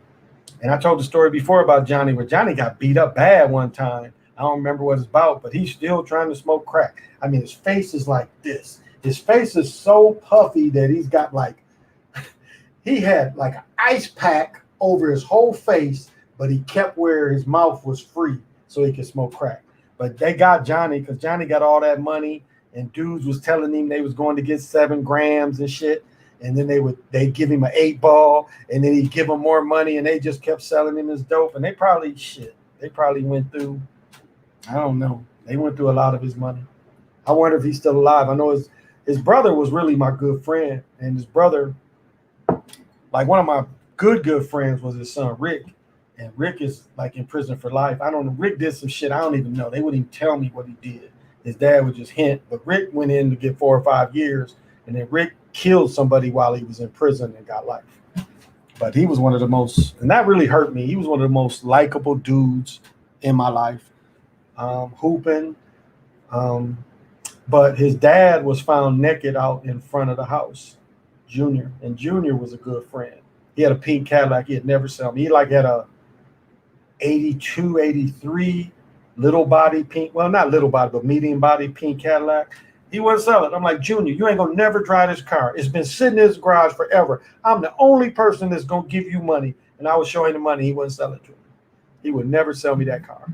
Because actually his engine seized up, but I could get an engine easy. But the body was great, but he would never sell me that car. So I imagine Johnny's dead too. But Junior was an ex-GM dude, got paid off from GM because he hurt his back. So I watched it be devastating to people. Don't think I'm bragging about it. Yeah, he caught a beating. Yeah, Johnny got beat bad. I don't know who beat him up, but they went over there calling me over there, and I'm like looking at him like, what do you want? And he wanted to buy more shit, and I'm like looking at him, like shaking my head, and I'm looking at the motherfuckers around him because I've always carried pistols, so it's like I was never about to get robbed. I always carried, especially when I was out. I ain't had that shit come to my house. That was one thing. Don't have people come to your house. So, I watched people's lives get devastated on that shit too. I can't say I didn't. And I can't say some ways, I saw people that was affected for being around me. I saw that as well. Rick was more of his dad, but that was my guy. And when I hustled, it's like he didn't need none because he was my guy and we just hang together. And then I'm not sure what he did. And then my friend I talked about, Eric said, called me. It's like, man, I just saw Rick coming out of somebody's house. I'm like, what do you mean? He's like, he done broke in somebody's house. I'm like, he let you watch him? I was like, well, he came out the window with a fucking TV. And I'm like, how did he carry a TV out the goddamn window? He's like, he fucking did it. He brought that TV out the window. And I sat there and watched him. It's like, oh. So. And then Rick did, I don't know what Rick did, but that hurt me because he had so much life. All city basketball player. Again, it was Battle Creek, but he should have went to some small college and no offers. His coach didn't push him. And yeah. So here's a guy with a great personality, funny. Yeah. And he's rotting in prison. And it's a sad story because it's like it was three brothers. One brother I never met. This guy went to prison at like 18, 19, never got out. Never. One of his brothers went to prison and never got out. I don't know what the dude did. Kenny. Okay, are you in my stuff? Kenny was in and out, and then Kenny got out. And then he had another brother, Antonio. Yeah, Antonio. But he looked like the Wolf Man. What are you messing with? You're messing with something of mine. All right. Just got her. But Antonio and then Rick. So I should tell his mama business, but I ain't going to tell her business. I'll tell it. So I was talking about Rick and Johnny. Now, Rick and Johnny is two brothers. Rick's mama is Virginia, and Rick's daddy is Junior. Junior and Johnny are brothers. Junior catches Johnny fucking Virginia. Yeah. He's fucking his own brother's wife. Yeah. And they were still cool. That's what made me kind of crack up. They were still cool. But yeah. It would be like to support the channel. Oh, well, thank you, Valerie. But that was the funny thing about that Junior came home and his brother was fucking his wife. That was some dirty shit. And they was good. They was still cool. It didn't end their relationship. He just ended the relationship with Rick's mom. And I always liked Rick's moms too. She did her best. She was a weed head. She didn't smoke. She didn't smoke weed. But I wonder if she's still alive because she was older than me. So a lot of these people I'm talking about ain't even alive anymore. But it wasn't just negative things about these people. It wasn't just negative things. It was more to it. I'm painting a small picture, but it was more to these people. I mean, these people was loved by people at one time. Why are you messing with my stuff? Don't do it. Don't do it. Female cat. So the wife was for the streets. But it was funny because what was funny, they would all laugh about it. And they would even tell the story with Junior, because Junior worked for General Motors or Fisher Body, and Junior's like, "Yeah, I came home and and walked in, and there's Johnny fucking the shit out of Virginia." He's like, "I just grabbed Rick and we booked," and he said that's what broke us up. and like Johnny, we'd look at Johnny. He's like, "Well, Virginia offered it to me." So the brothers wasn't mad at each other; they were still cool. Matter of fact. I'm trying to think. One lived upstairs and the other lived downstairs. They both lived in the duplex. Johnny had upstairs. I mean, maybe it's mixed up. But one lived upstairs, one lived downstairs. So they didn't hate each other after. I guess they felt it was on Virginia. And, I'm not really saying Virginia was a bad mother, but I mean, 3 of her children are still in prison. And they went to prison fairly young. So I don't know if it was her street life. I couldn't tell you. But 3 of her boys ended up going to prison.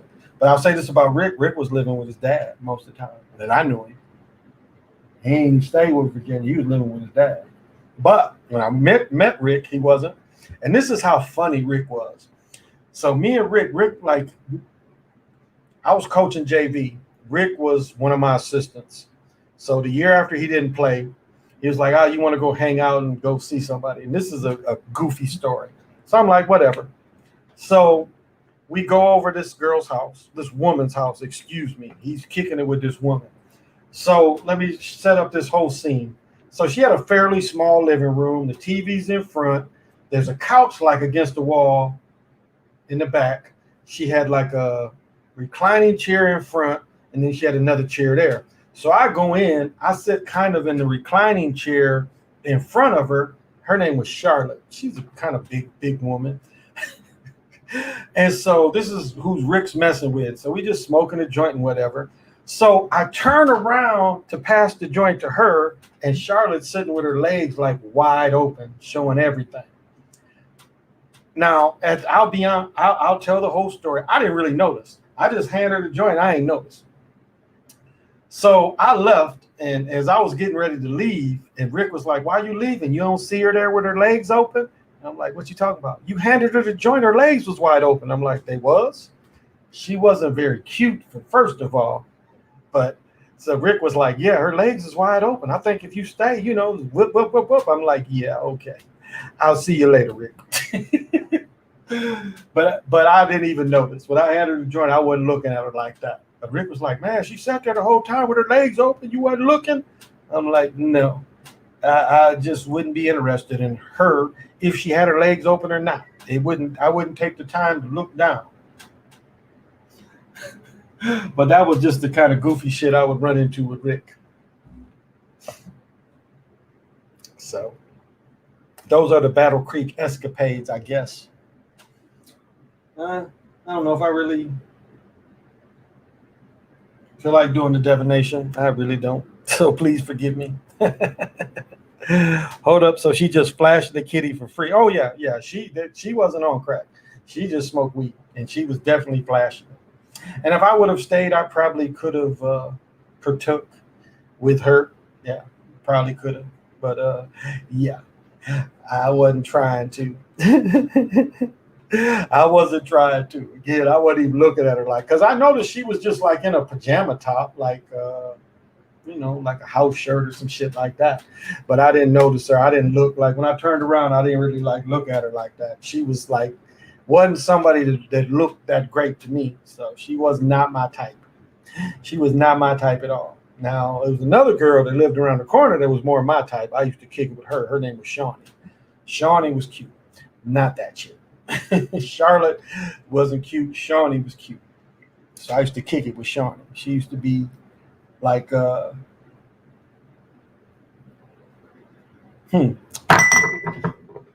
Shawnee was cool. Shawnee was cool. I guess I'll leave it at that. She was cool. She was really cool. She's in Mississippi or something somewhere. Grown children.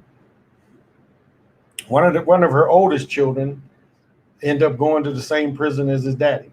So can you imagine that? The daddy and the son in the prison at the same time? That's more common than what you would think. But yeah, her oldest was in prison at the same time. She didn't have the Vicky Secret on. She had the Kmart Moo on. She had the Kmart Moo on. Wasn't nothing attractive about her. But nothing attractive about Charlotte. And Charlotte was probably tall too. She was probably 5'9", probably. She was taller than Rick. Rick was probably only 5'8". But she was taller than Rick, and she's big and tall, but ugly, big, tall, and ugly. So, but Rick seemed to like that. He seemed to like big, tall, and ugly. So that was his thing. He was shocked when I left. I'm like, what? Did I see what? No, I wasn't looking. Do you think it was a generational curse? I'll say this. What's funny with Johnny, and I say with Rick and his brothers, it could be. Rick and his brothers, it could be. No, Willie, it wasn't Antonio. His name was Willie. Willie had a different name than Rick. Could have been. Because Virginia always struggled. She was a chef at one time. And then last time I saw her, I stopped her somewhere and I asked about Rick. I was like, Rick get life? What's up with that? And she was like, no, Rick didn't. She denied it. But if you look up somebody in prison, it tells the release date. And if they ain't got a release date, that means they got life. And Rick didn't have a release date. Then I talked to somebody else and they was like, yeah, Rick killed somebody in prison. So it could have been. Because I watched that thing go through generations. So especially like, I'll say this of my boys' family, definitely they're cursed generational wise. They're definitely cursed. It was some nasty shit happened in their family that I know that's why her mother didn't really want to live past, because she suffered some shit. She definitely suffered some shit and she caused some harm too. So I'll say that. So when their mother's family, very well could have been. Definitely. That those people have so much pain, even my ex-wife. You know, she had grown up with so much pain that crack took away that pain. Crack and liquor took away the pain. And so definitely, still effective. And so drugs was a way to ease, numb the pain. You get high, you get numb. But this is a thing I noticed about crack people, and to understand how drugs turn into demons. Because with crack, more than any other drug, demons will come out on people. Because it comes a point where the demon is getting high and the person who's the host ain't getting high. It comes to the point where the demon is getting high and not the person. And people will tell you when they would get to smoke crack for 2 or 3 days, they would start seeing demons. I mean, everybody, the paranoid crackhead, they call tweaking, looking out the windows, looking behind the refrigerator, scared to go in other rooms. That was all crack behavior, totally paranoid. Looking out, tweaking, looking out the windows and shit. Like coming to a kitchen and ain't no way into the kitchen, no way out. They're like somebody's behind the fridge. That kind of shit. That's psychotic. That psychosis it would give people. Tall and ugly. But it would give people that psychosis. And so after a while, it's the demon getting high, not even the host getting high. You're getting high for the demon. And that drug, more than any other drug I noticed, brought that out of people. So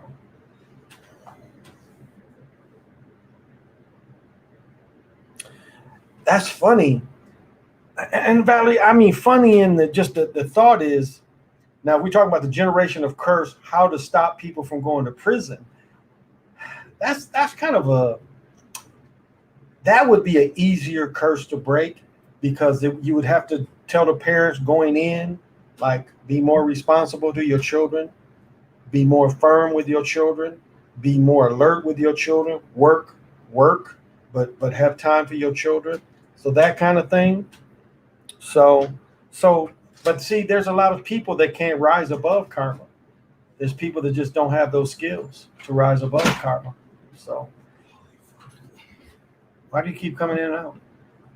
Last time I came in here, I forgot to grab the thing because my phone won't get data. See, look. So what thing are you coming in here to get? Like a safety pin or a fucking nail or anything. You see? So I don't know if that generational curse could have been broken. because Kenny was really the only one that was left out. Kenny started working. Now did it go to? And Kenny was the only one I knew had children. Rick went into prison too young. The other boys went into prison, never had children. Kenny was the only one to have children. His children have to be adults by now, so I'm not sure. But yeah, but again, you have to raise yourself enough to raise above karma, and that ain't for everybody. A lot of people can't do that.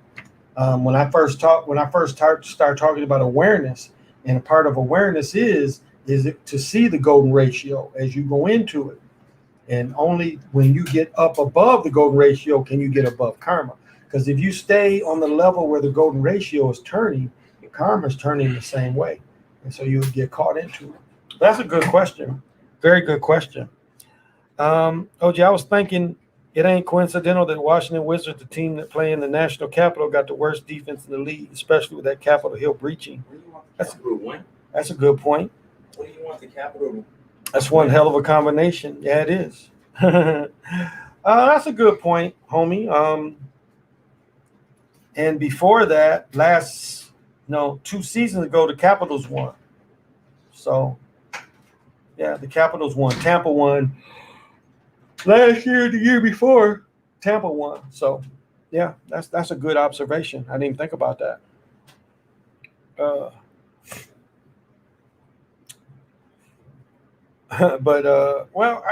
I still say, that was all government. I don't care what anybody says. That was all Democrats too. The Democrats, nice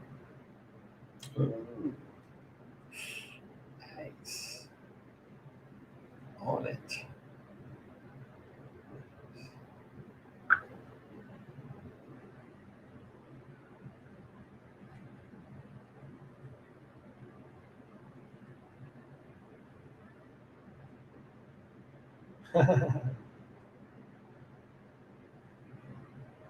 I can't spell. Oh, there we go. All right. My people on top of it. That's good to know.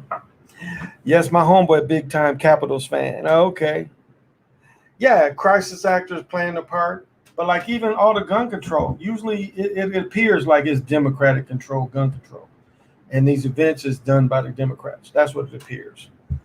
I know they say, well, Trump didn't have any. Well, he had the Vegas shooting. He had a couple more, but it seems like when the Democrats are in office, that's more prevalent.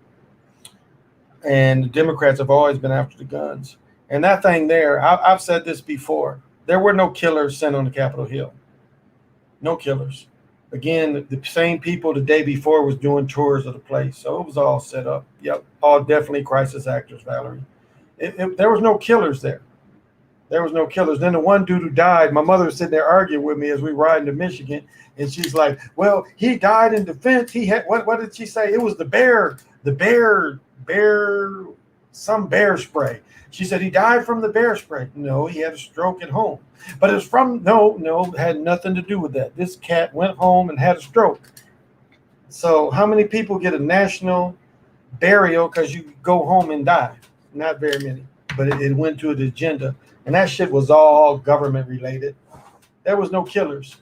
So you can't say that it was a coup, because coup comes with killers. Like when the CIA went down there and killed that man in Haiti, you see, they didn't take cameras with them. They knew they flipped. So the man in Haiti, this is exactly what they did when the CIA operative went down there and killed him. They got inside his defense, his personal bodyguards, defense force. They had somebody let him in. They let them in while they were asleep, and they executed them people. Now, if this was done at the Capitol, you'd have seen dead bodies around the Capitol. That wasn't done. The people went in there with cameras. So that was all an act by the Democrats. I don't care what anybody says. That shit was all the Democrats doing that shit.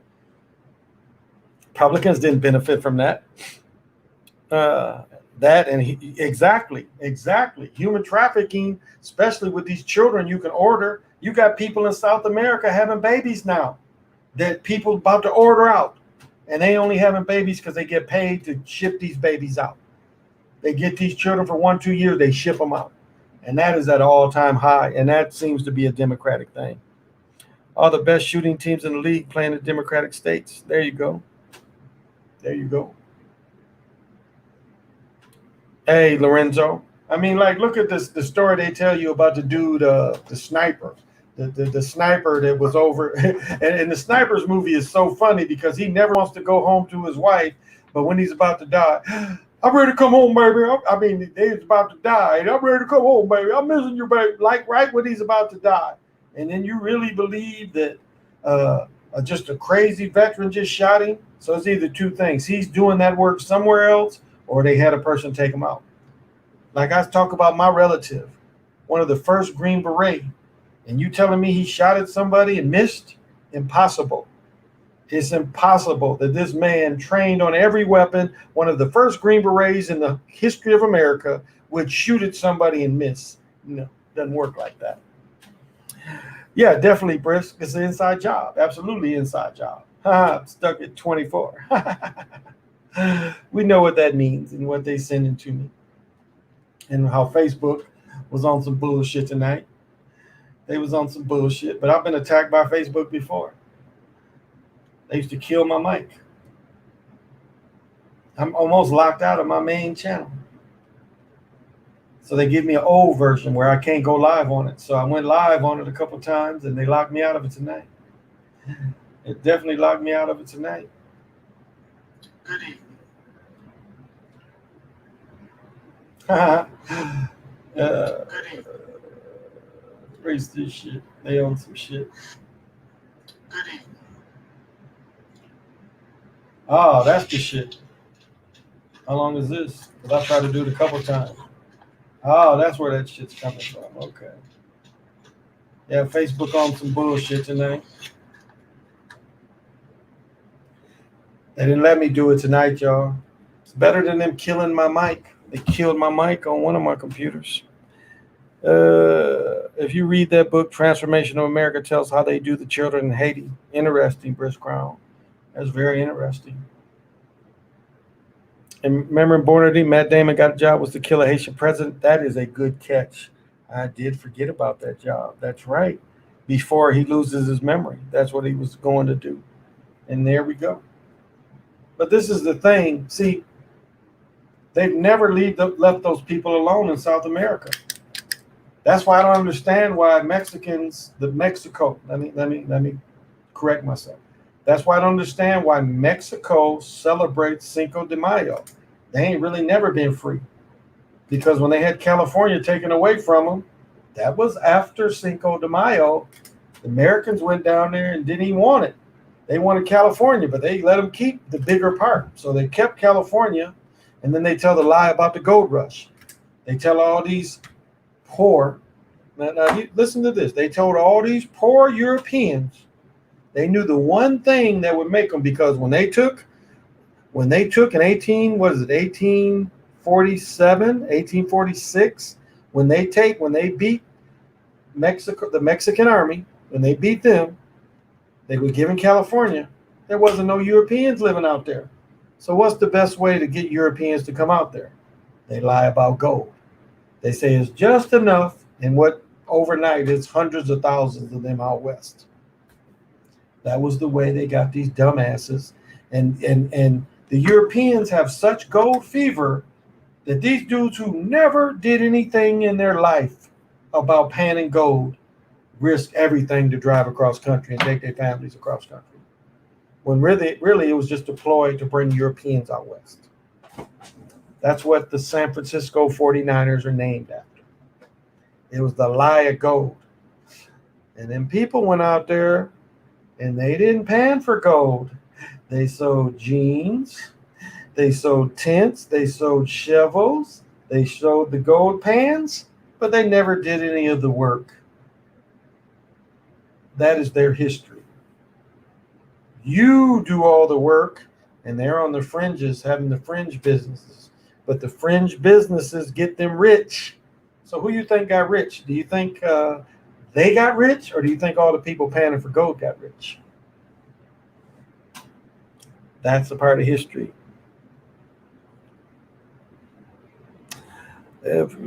Oh, you know some Mexicans here that they don't celebrate it in Mexico, only in the U.S. That doesn't surprise me because again, it was like France. Check this out. You remember it was years ago the French celebrated their 200th year from the French Revolution.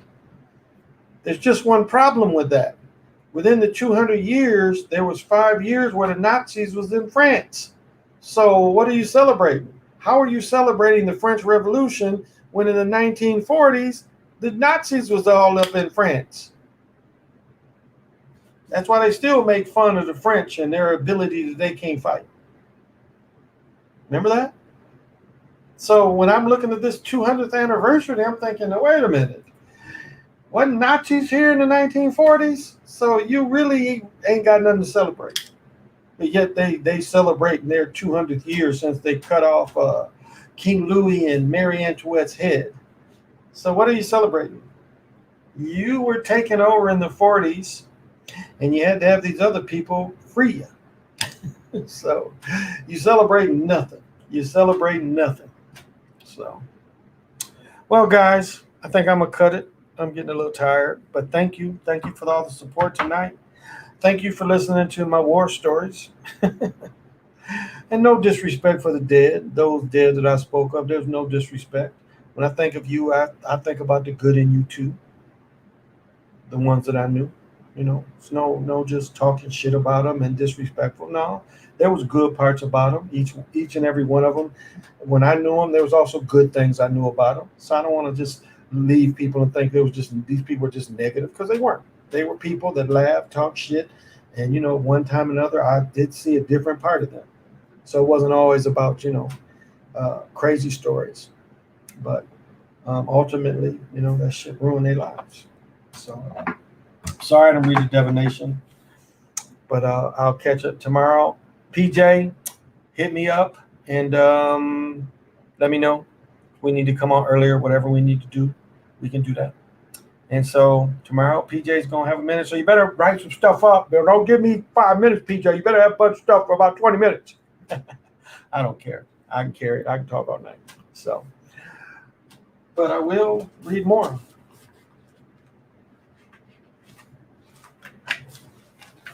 Mora. Mora is Time Walkers. It's a poem from the Time Walkers. Mora. It all starts with a gentle sadness. They came from their original homeland.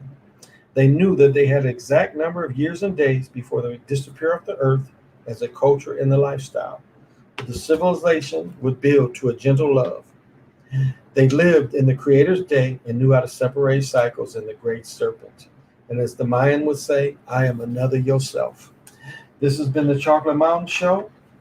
Thank you for the participation in the chat. Thank you for the donations. I appreciate it. And till we meet again.